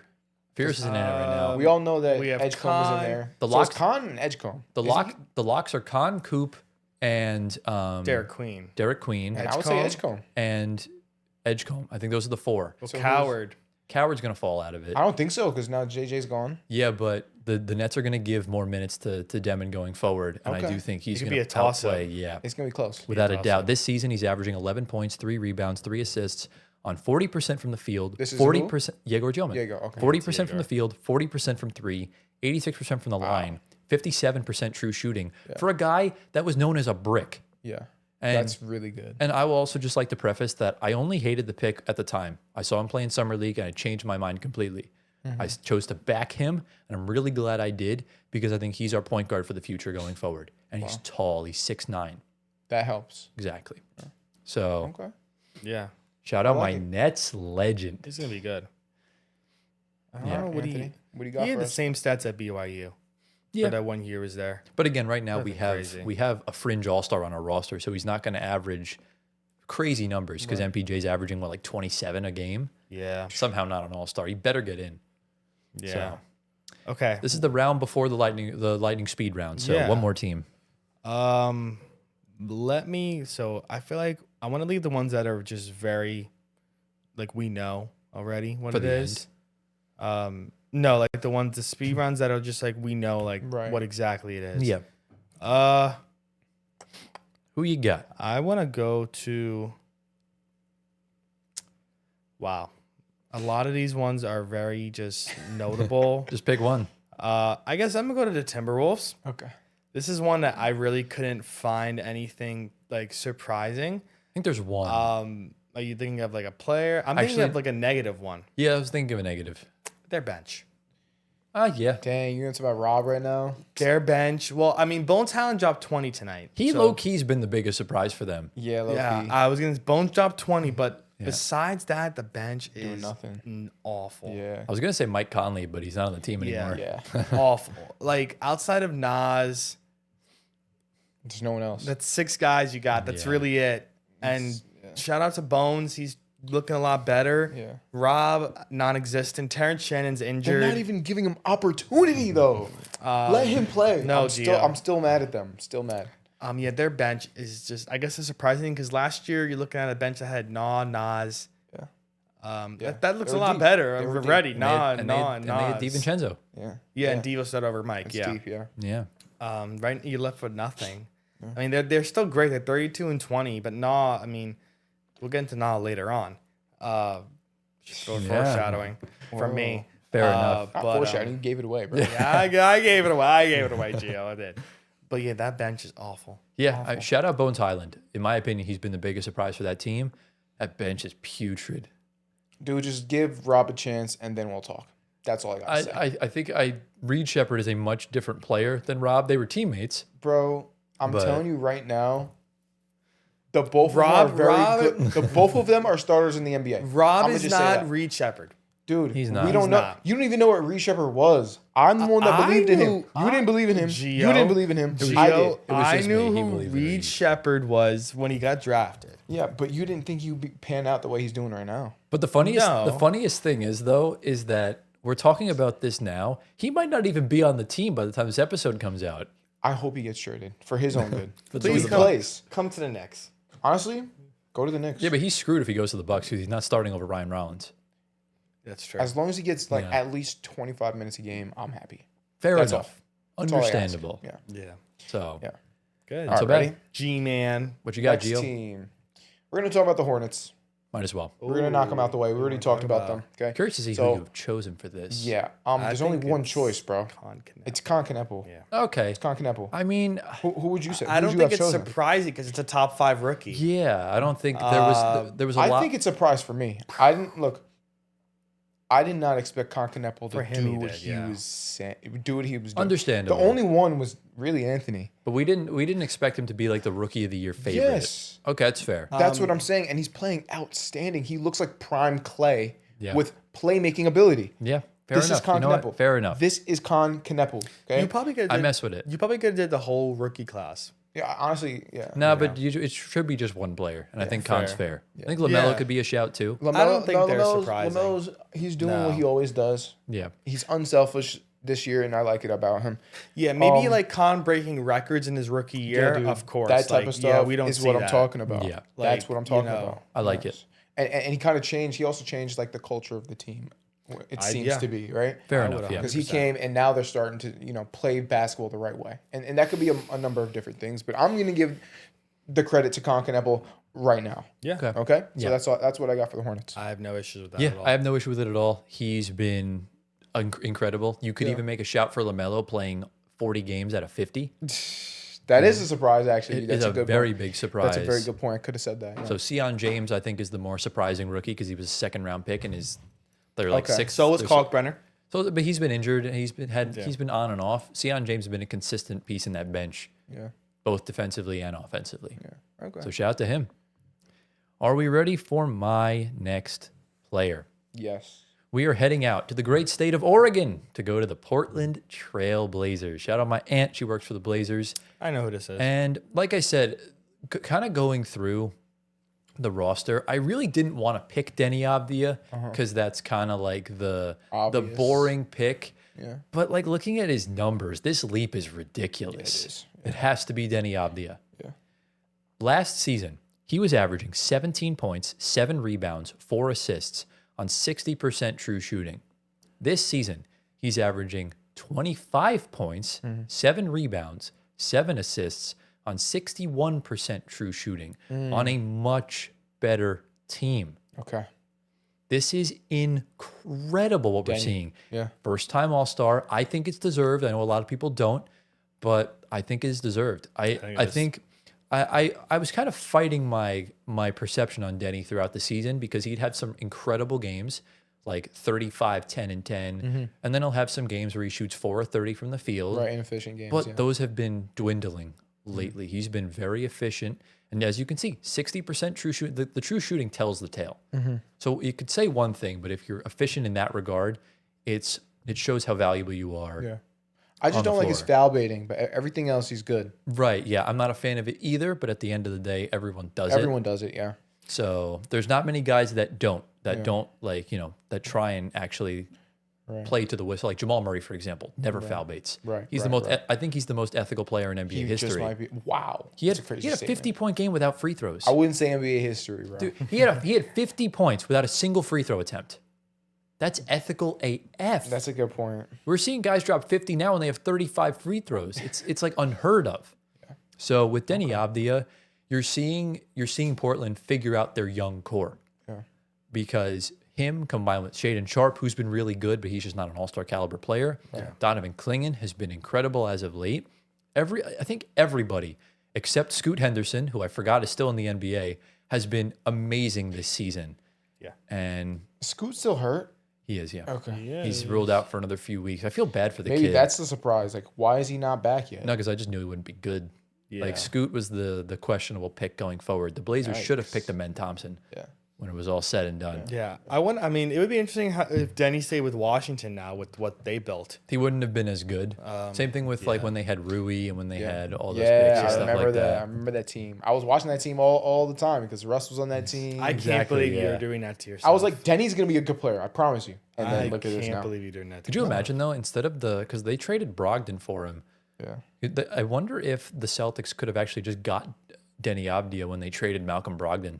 But then again, Drew Holiday was the smart pick. Yeah. You could not get him. Yeah, that's facts. So, but again, you got them from oh wait, he was on the Wizards at the time, so never mind. I retract my statement. That was really bad for me. But shout out to Denny Avdia. Go ball out in the All-Star game. And ladies and gentlemen, it's time for the speed round. We're going to go 3 rounds. We're still going to alternate. We're going to go through and kind of just go over the ones that just aren't as important. So, Antoine, start us off. Well, yeah, I guess these are kind of important, but like they're just quicker. Yeah, I'm gonna go for ones that are obvious for a lot of us. The Bucks, Ryan Rollins, my glorious king. Listen, my light skinned goat. I said it at the beginning of the year. He's gonna have the career of his life. You said he had to. You didn't say he would. The season of his life, not career. Yeah, but season. You said he had to. Listen, I said he had to, and he has. Because from last year compared to now. Talking about big jumps like Denny Avdia, this guy from 6 points to 16.5. Wow. Assist number from 2 to 6. Rebounds from 2 to 5. Yeah. Starting 43 games compared to 19 last year. Starting point guard right now on this team. Could be in the talks for most improved, obviously, but could go to Denny, of course. The Bucks have something here. Rollins. Yeah, the Bucks have something here. And, hopefully he stays long term. And of course, surprise from a lot of people because besides me, he didn't see it coming. You didn't even see it coming. I saw it coming. You did not even see it coming. I didn't even know who this guy was. But let me tell you this. Really we are just scratching the surface with this kid. Okay. I bought so much stock in Ryan Rollins back in October. He will be an all-star. I am so confident of that. If there's one young player that's not obvious that I believe in, it's him. I think he's going to be a 20 and 10 player. Whoa. 10 being assists. Whoa. Yeah. I'll keep note of that. I'll keep track of that. Yeah. We'll see. Yeah. I think he's that good, especially if they trade Giannis. I like him. He has that dog in him too. So.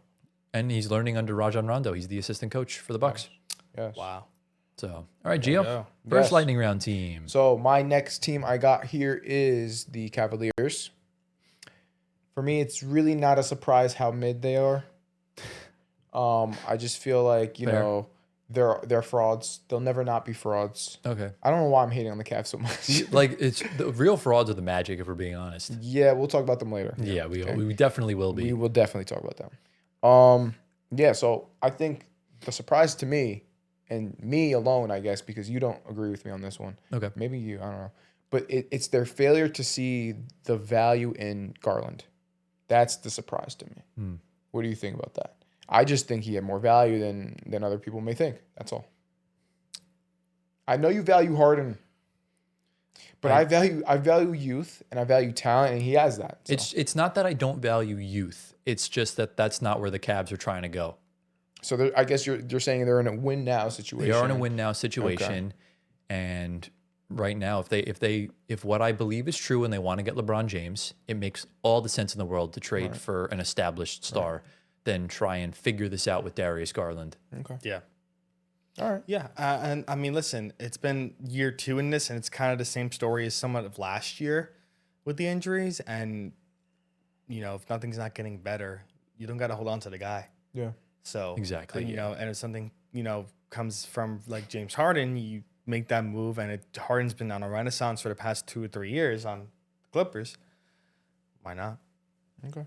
Someone that's playing. The best ability is availability. That is true. So Fair points. We'll see what happens with Harden. Yes. Exactly. Yeah. Tyler, what do you got? My first lightning round team, the Chicago Bulls. This is really funny. I had like 3 names and they all got traded. So Josh Giddey. He's still on the team.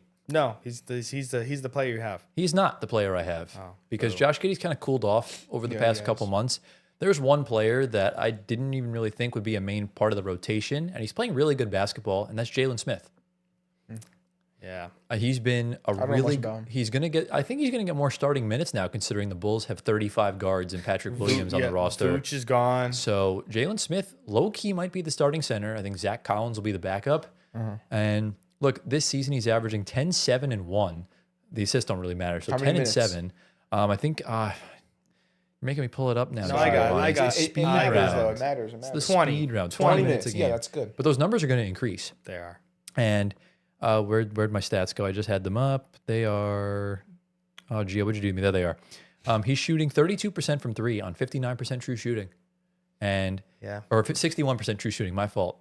On 39% from 3. I read last year's stats. Last year he averaged 8 and 6 on 47, 32, 81.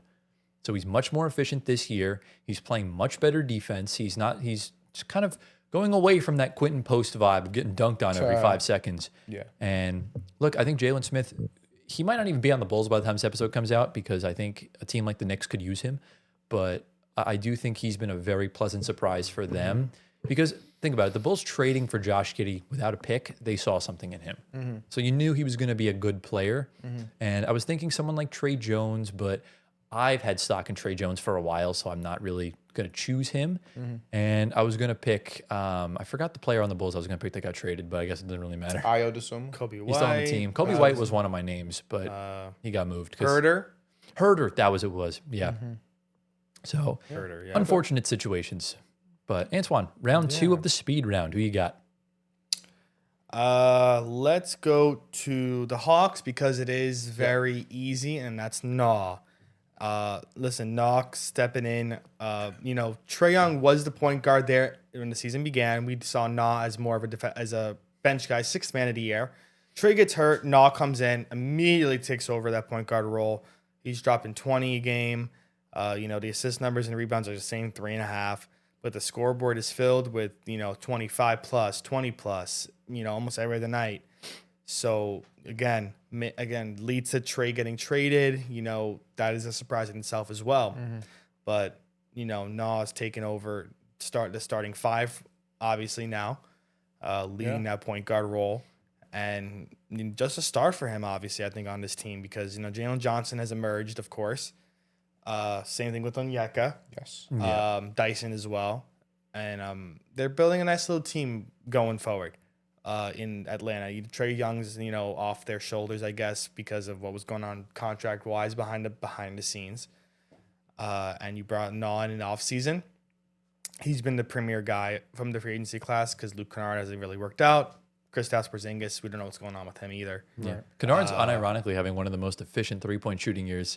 As bad as he's been playing. Well, that's not surprising. He's shooting 49% from 3. Yeah, dude is super efficient. Also, shout out CJ McCollum. He's low-key been hooping over these past couple weeks. Yeah, CJ too. Yeah, since he coming back, yeah. Okay. So, but Noah's been great. I think I was a year early picking the Hawks to make the finals. Yeah. But it's going to wind up being 2 years early because once they get a center, there is no one stopping the Pacers next year. Yeah. You think so?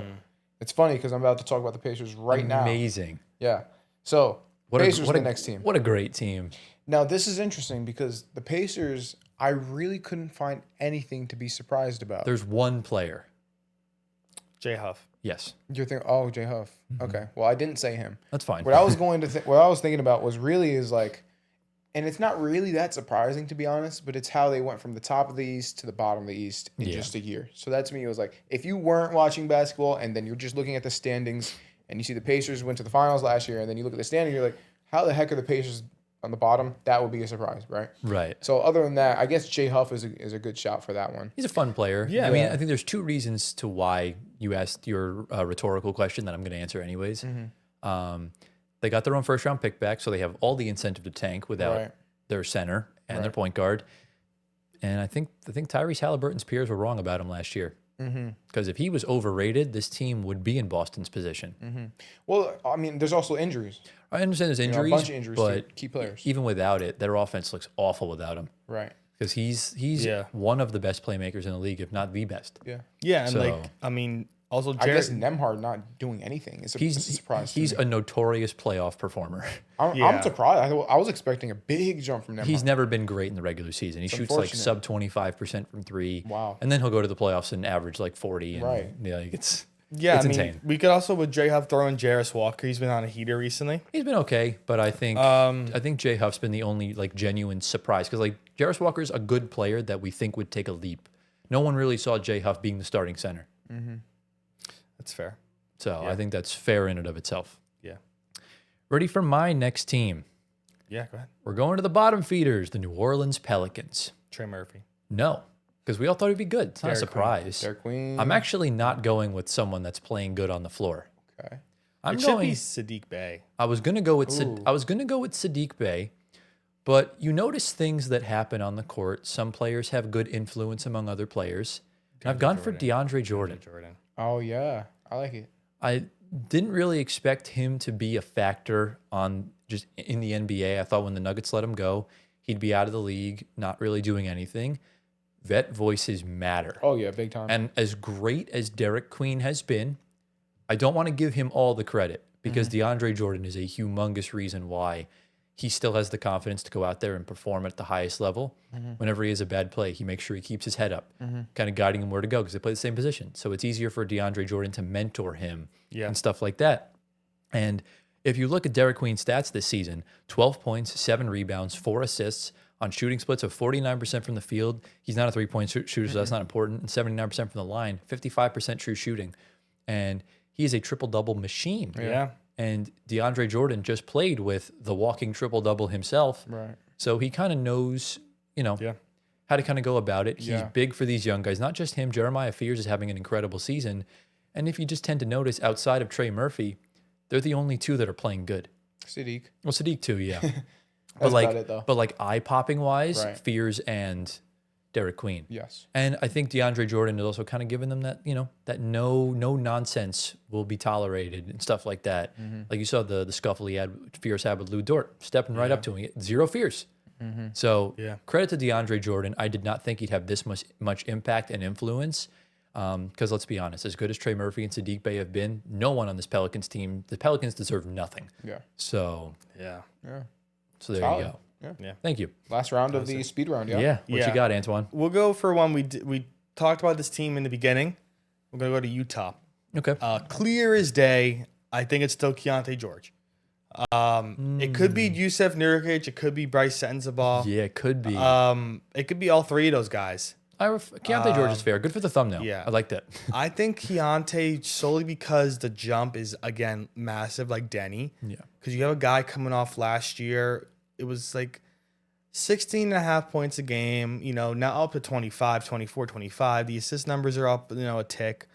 and completely taken over that the offense, the point guard role, which of course is massive and right now in today's NBA.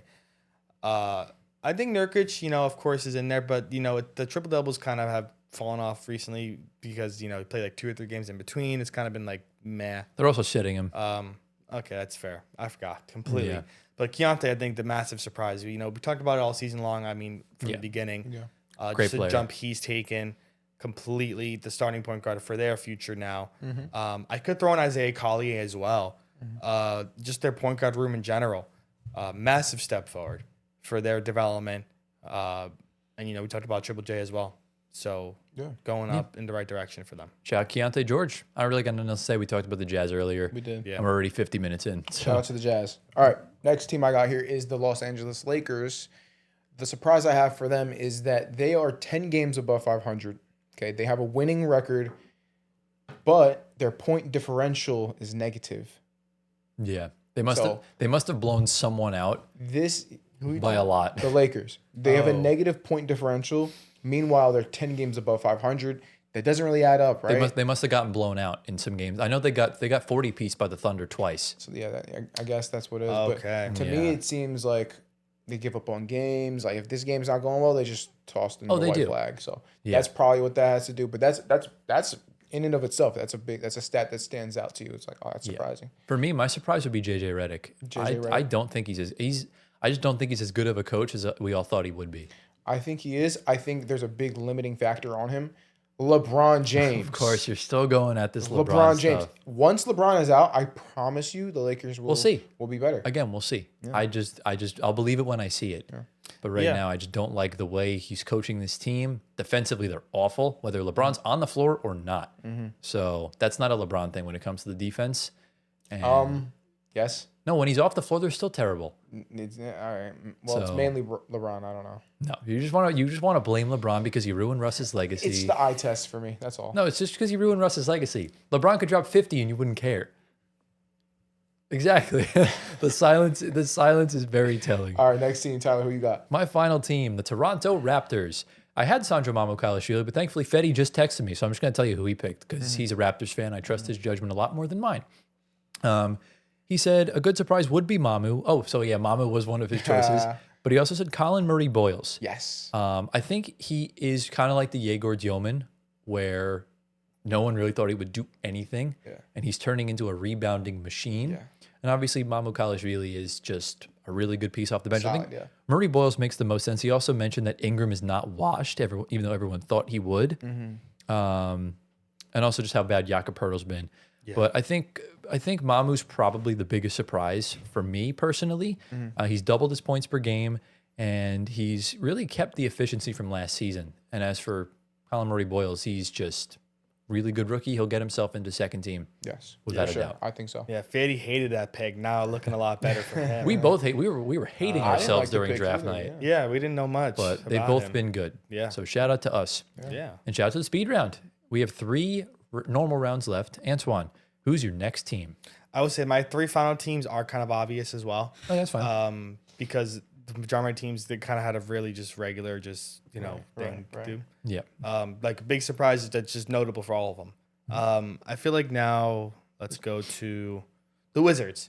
Kashan George. I like him. Yeah. Jump from him, massive. Yes. From last year, he's averaging 15, 5, and 5, I think. Yeah. Fire. When I last checked. It could be different now because I don't know if that's Russ's stats right there. It is, yeah. But a big jump for the guy, 15, 5, and 5, yes. Yeah. From last year, he was starting last year, but he was kind of in and out of the lineup a little bit, I feel like. Yeah. He was in 38 games. He played 68 total. 8 points now, double to 16 almost. Nice jump from him. One of the best rookies, I think, from last year's class. The Knicks did draft him. Don't remind me. Yeah, but it was just the draft rights they traded away. So it's not even, he wouldn't have been a Knick. But listen, the stock's looking up for this whole team. Their first-round picks from last year, Bub, Kai Sean, Trey Johnson, of course, this year as well, Bilal. Yeah. And it seems like they're hitting on these guys. And Kai Sean was a 3-point specialist from last year's draft. It's Keyshawn. Is it Keyshawn? Yeah, it is. Keyshawn. Okay, Keyshawn, like I said, from last year's draft, was one of the shooters in the draft. There were like 3 or 4 3-point shooters that were like first-round worthy. I think Tristan De Silva is one of them. He's a little bit of a was playmaker, too. Keyshawn. He is, yeah. He's their point guard. Yeah. But yeah, looking up, this guy's looking up for him. And like from he had some inconsistencies, I think, last year, which is why he didn't start as much. But now again, started all 40 games and played in all 40 games so far. So Good player. He was my pick until about 8 hours ago because it's Anthony Davis. Now, yeah. Why are you here? Surprise, yeah. Like, what are you doing in Washington, D.C.? That's weird. He is the polar bear in Arlington, Texas. But yeah, Keyshawn's going to be an incredible player. Yes. I think he'll really work well off of Trae Young and with Anthony Davis and just keep cooking. Yeah. Agreed. All right, next team. What you got, bro? I'm going to go with let's go with the Mavericks here. Ooh, this could be interesting. Yeah, so I was kind of like, all right, so I have two here. I'm just going to say both. That's fair. First of all, Kyrie Irving, why is he not back yet? Tore his ACL. Right, but like, shouldn't he be back? No, they already, when he tore his ACL, they said he'd be back at least after All-Star break. Are you sure? Yes. Okay, because I was hearing things that his timetable got pushed back. And then he pushed it back again. And pushed back again. Yeah. And so it was like kind of questionable, like, is everything going as planned? Is everything going well? I think he's fine. It's just the Mavs are not really doing anything. Right. Okay. All right, so then besides that, we got, obviously, Cooper Flag. Really? The first overall pick? I didn't think he would be generational in his first season. I told you he'd be. All right, well, this is a surprise for me, not you. Fair. Okay? Fair enough. I did not know he would be generational. What did he drop, like 49 and 10? He's been dropping 35 plus in the past 5 games. Cooper Flag? Can you calm down? No, bro. No, don't calm down. No, bro. No, but seriously, like that's outstanding. He's looking like a literal generational talent. Thank you for the thumbnail. I appreciate it. Although people are going to see it's like, why is Cooper Flag there? No, yeah, don't put him. I mean, I guess for other people he's not a surprise, but for me, first season in the NBA, I don't expect all that. You know. So, well, did you see what Jaylen Brown did yesterday? What did you? Oh yeah. He went to the free throw line 10 times. I did see. He's like, he's a rookie going to the line 10 times. Yeah. Yeah. So he has a whistle probably. Yeah. He does. Yeah, he does. So. Shout out Ryan Nemhard. Shout out Brandon Williams. Yes.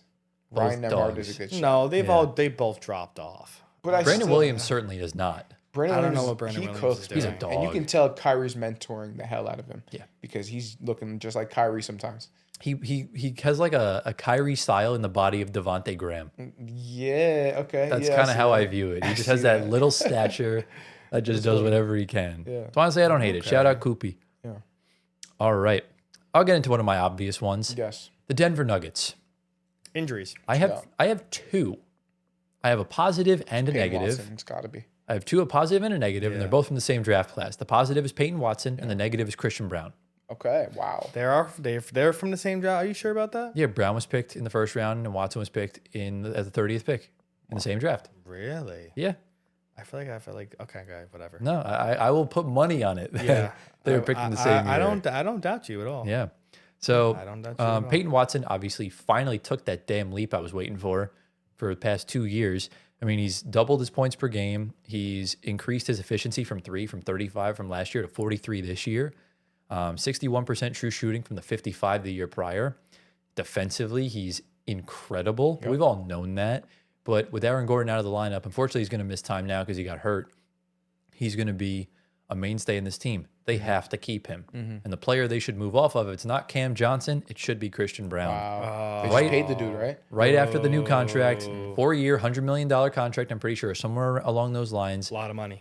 In his contract year last season, he averaged 15, 5, and 3 on 58, 40, 83 from the field.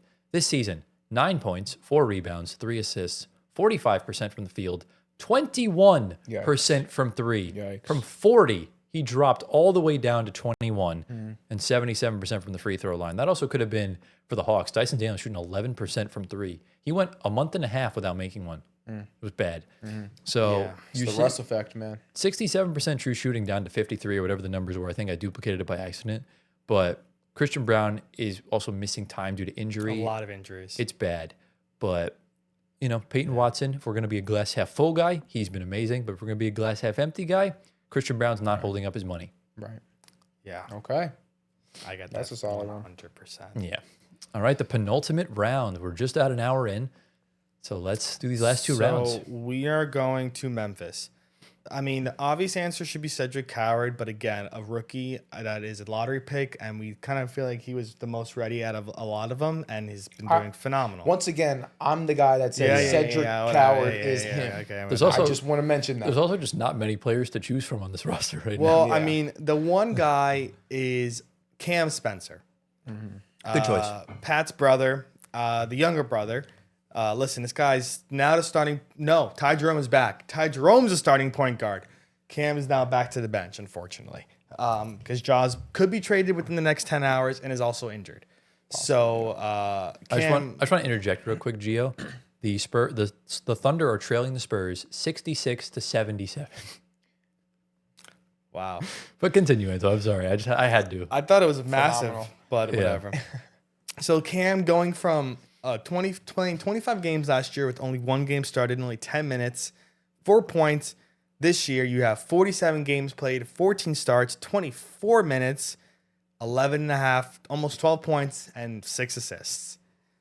Came onto the scene with his brother, kind of was the same thing with with both of them. But Cam has been a lot, I guess, notable compared to his brother. Yeah. And just showing, what he can do and is putting up the assists and scoring, and a really good feel-good story for them being a second-round picks in the last later picks in 2024 from UConn. And his birthday is 2 days before mine. Okay, That's why love you that. picked him, okay. No, he came onto the scene. Come on. The Grizzlies are also very fortunate because things looked very bleak when Scottie Pippen Jr. got hurt. Scottie Pippen Jr. was supposed to be someone too. I was going to be good for them. He will be good once he comes back from injury, but he had surgery, so hopefully he gets better. But Cam Spence taking the opportunity, He's doing it. and he's been playing some very inspirational basketball. He has. According to the words of Flight. So I mean, as far as like any other choices you could have gone, I mean, I guess like maybe a jaw regression if anything, but Santi Aldama's taken a leap, I like Santi. so he's been Santi good. is But I've always been a Santi guy. You have. So You put me on to Santi Aldama. yeah, So, yeah. All right, let me get into my team, yeah? what you got, bro? We got the LA Clippers.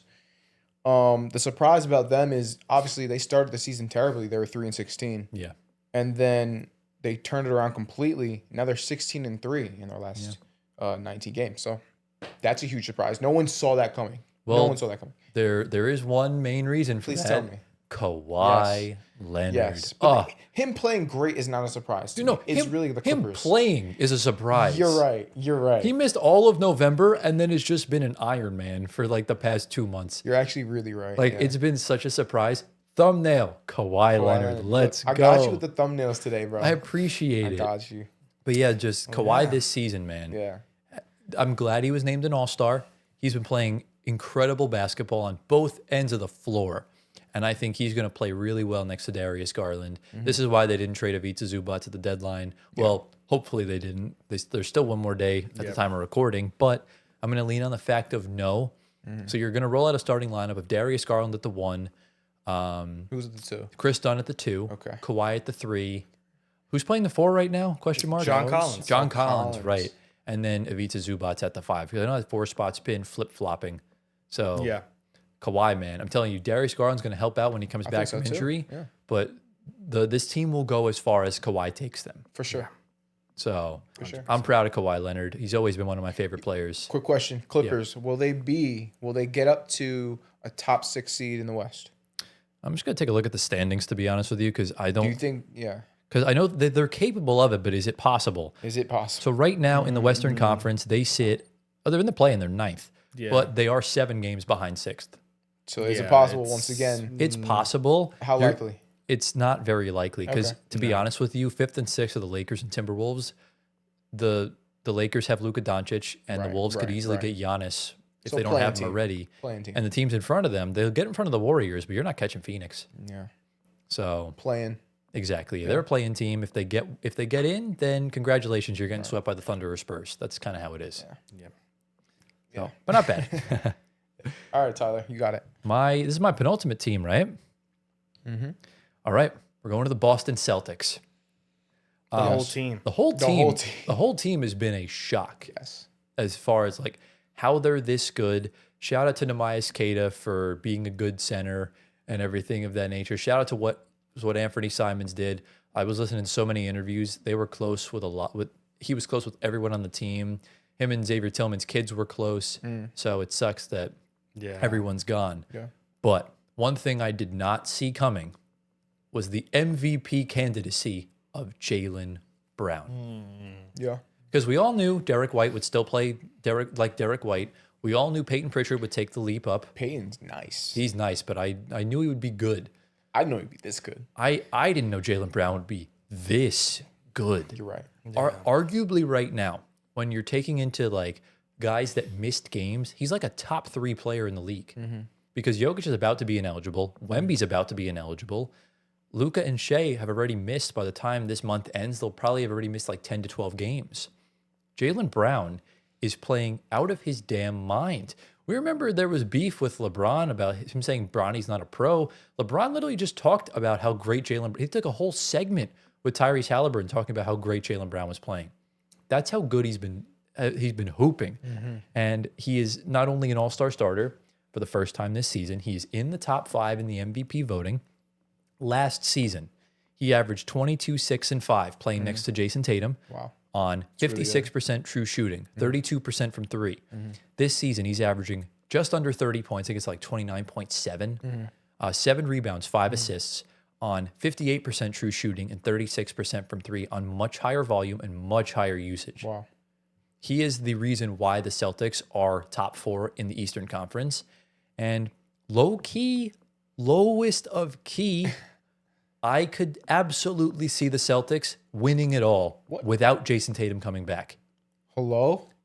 Tell me how it's not possible. Winning it all.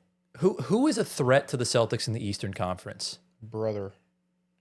No way they win it all, especially when they get to the West. I'm not saying they're winning it all, but what I'm saying is the Pistons and Knicks are unproven and are known to not get it done. Okay. Yeah.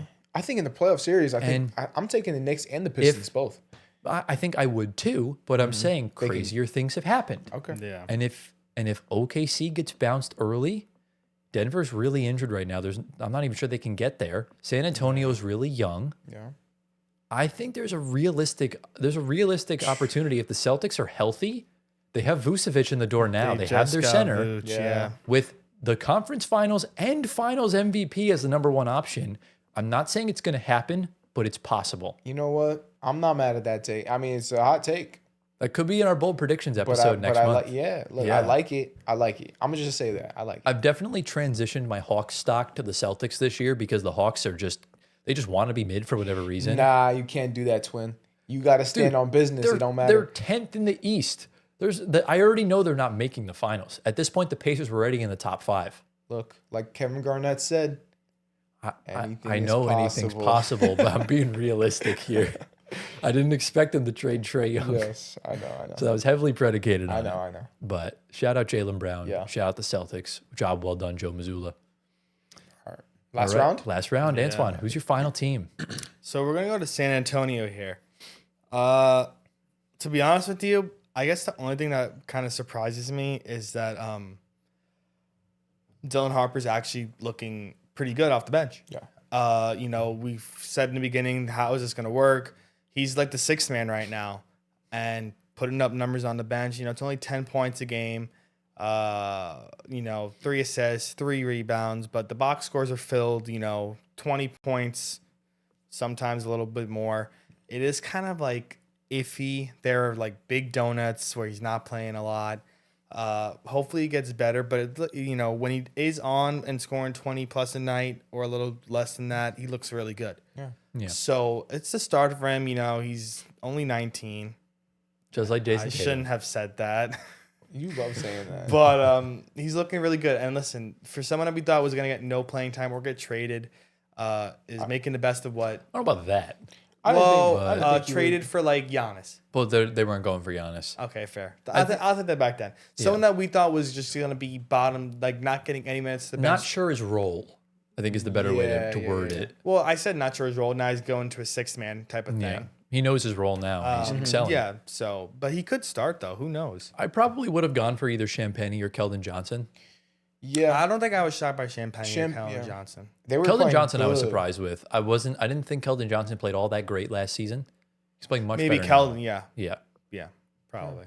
But I think Harper, for what we thought getting drafted, and we're like, where is he playing? Exactly. The bench, and he's taking. I mean, Carter Bryant too. Same thing with him, but he's not. I like Carter, man. He's in the dunk contest this year. He is, but he's not playing as much. He's not playing barely He's raw. anything. Yeah. He'll give the but team I like stacked him a right lot, now. bro. A lot. Yeah. So keep an eye out for the future of the Spurs is insane. Anyways. Yeah. Who's your final team, Gio? Final team is the Orlando Magic. The whole team. Unfortunately, another negative team you gave me. Like you didn't give me any opportunity to have like positive things about some of these teams. It was just a randomizer. Don't blame me. All right, it's not your fault. It's not your fault. It's the randomizer's fault. Yes. But the surprise for me is really, I put a really inflammatory comment here, how bad Paolo Banchero is. And obviously he's not bad, but it's just not his potential. He can be so much better than the way he's playing. Yeah.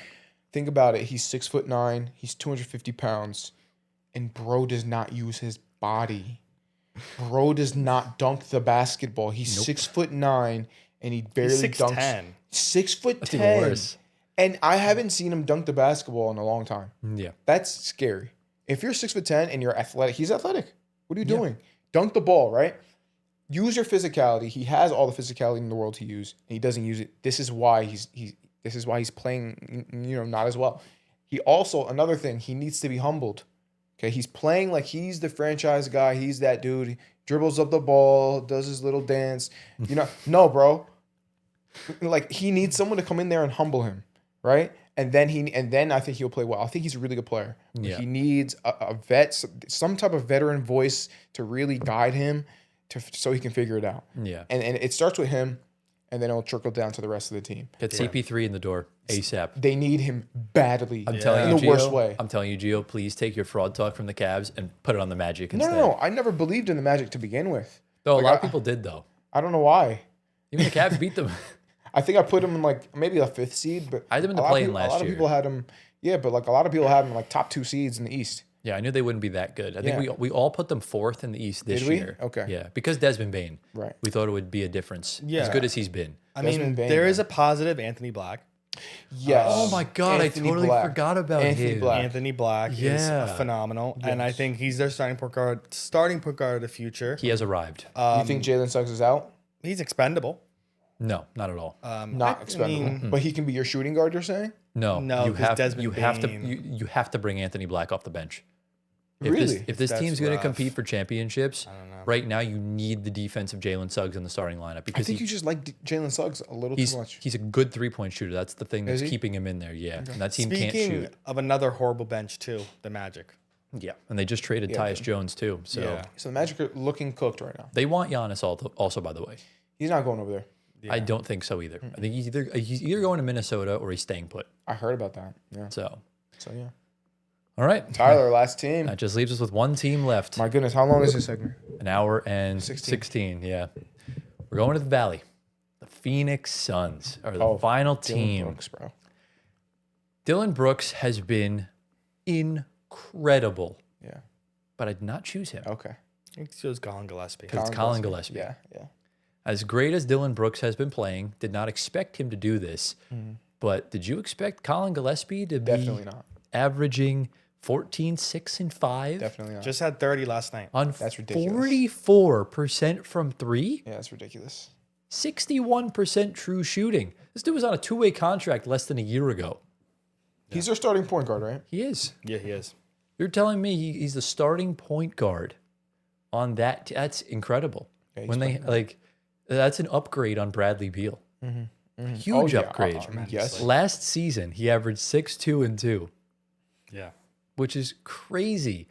I will shout. Dillon Brooks will be for the Thumbnail. thumbnail. There we go. I'm getting it. Because shout out Dillon Brooks because I mean he's averaging 22 points a game, and he's a fringe all-star. He could have been an all-star. He should have been an He all-star. should have been, yeah. But the way things work, the way they work. But if Giannis doesn't wind up playing in the All-Star game, which I hope he doesn't, because he like played injured one year and just fouled and sat out the game. That took a spot away from someone. I hope Giannis doesn't play so they can give the international spot to Dillon Brooks. He's Canadian, so that would be Wait, aren't they in ideal. different conferences? Or? Well, if Giannis goes to Minnesota, then we got a different situation. Okay. So, but yeah, shout out to both of these guys. The Suns have easily been the most surprising team in the NBA. Yeah. I do not think there's any other team in contention with them. Not even the Celtics? No. Okay. Because we all thought we had the Celtics in the play-in. We had the Suns outside of the play-in.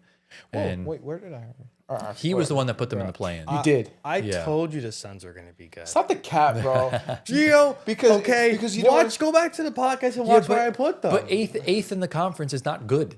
Like eighth Bro, is they were mid. in the play-in? Yeah, you had them in the play-in. Because when we started getting on him about it, he was like, "Oh, I probably shouldn't have put him there." I mean, they're seventh he wasn't right standing now. on business. They're seventh right now. They're right where I put them. Okay. Exactly. Okay. But they've easily been easily the most surprising team, and very fitting how they were the most surprising team at the end. Save the best for last. Shout out Colin Gillespie. Shout out Dylan Brooks. Shout out Devin Booker. They're all playing good. Shout out Mark Williams too. That whole team, Jordan Ott, that should have been the Cavs head coach. You know, Cavs are frauds. Listen, okay, but yeah, he's taken a lot of that style from Indiana. That's what Booker said during media day. They want to push the pace. Yeah. So. Yeah, it's good. So yeah. That concludes our biggest surprise on every NBA team. This is up there for one of our longest segments of all time. Yeah. Let us know down in the comments who is the biggest surprise on your favorite team and what's the craziest take we had. Boys, how do you think that went? that was good. It was good. It was fun. Yeah, Yeah, I think it was a lot of fun. I enjoy these like every NBA team segment. It's been a good addition to the show. Yeah. Bit of a structure change. So we have any final thoughts, questions, comments, concerns before we get into the outro? Let's do it. And with that, ladies and gentlemen, that brings us to the end of episode number 95 of the Floor Spacer podcast. Giovanni, G of the week, word of the week. You forgot to pick a comment. I forgot to look him. Oh, dearie But me. I'll give you the word of the week. The word of the week is surprise because there's going to be a lot of surprise in the future, and there's a lot of surprises now. Yeah, the next few hours. But give me 1 second. You guys have something to say really quickly while I'm finding the G of the week right now as we speak.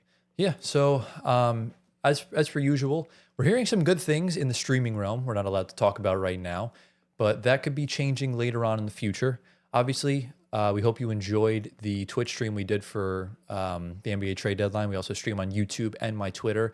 Links for that's all down in the description below. Not really sure how we're going to attack like watch-alongs because we can't show anything on the screen, and you know it's just not something we can necessarily do. But in all likelihood, I'm probably just going to cut this segment out until Gio Got it. Found it. Okay. Perfect. So it is from, his name is Kamart0173. And he says, big fan. So we appreciate that. He commented on the podcast. Shout out to Kamart0713. You're the man. Shout out to you. The comment is on the screen. And if you guys do want to be a G of the week, you got to show some love on the pod. Yeah, comment down below.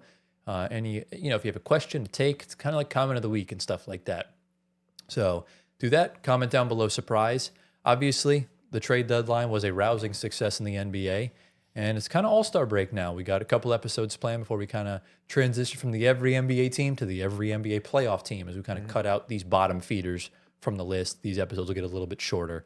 So if you did enjoy today's episode, be sure to drop a like, subscribe to the channel, get us to 10K by our 2-year anniversary. If you're on Spotify audio platforms, give us 5 stars, answer the polls, leave a review, all that good stuff. Follow our socials at FloorSpacerPod on YouTube, Twitter, Instagram, TikTok. Personal socials are down here on the screen. My guy Giovanni, get him to 1 million Instagram followers. Join the Discord. That's where you find out about all the streams. Follow us on Twitch. And boys, I'm 90 million% sure that's all the housekeeping stuff and everything we got out of the way. Is there anything else that we have to say before we head out of here for the week? No, we're gonna That's go to it, bed. man. It's 11:16. We're gonna go to bed. It's going to take like another hour to upload. Yeah. And I didn't even eat dinner yet. Neither did I. Yeah. So it's going to be a struggle for us tonight. Yeah, we need to be better with that, guys. We Yeah. gotta eat before, and filming late makes me tired. Yeah. It does. Oh, you and me both. I am out of energy. And we gotta get up to stream tomorrow, but we'll be fine for that. Exactly. So we hope you all enjoyed. Thank you all for watching. We love you all endlessly. Giovanni Squateri asked Rudy Gobert if he could be his Valentine for 2026. Oh my God, dude. And we'll see you That's all crazy. next week in episode 96. Peace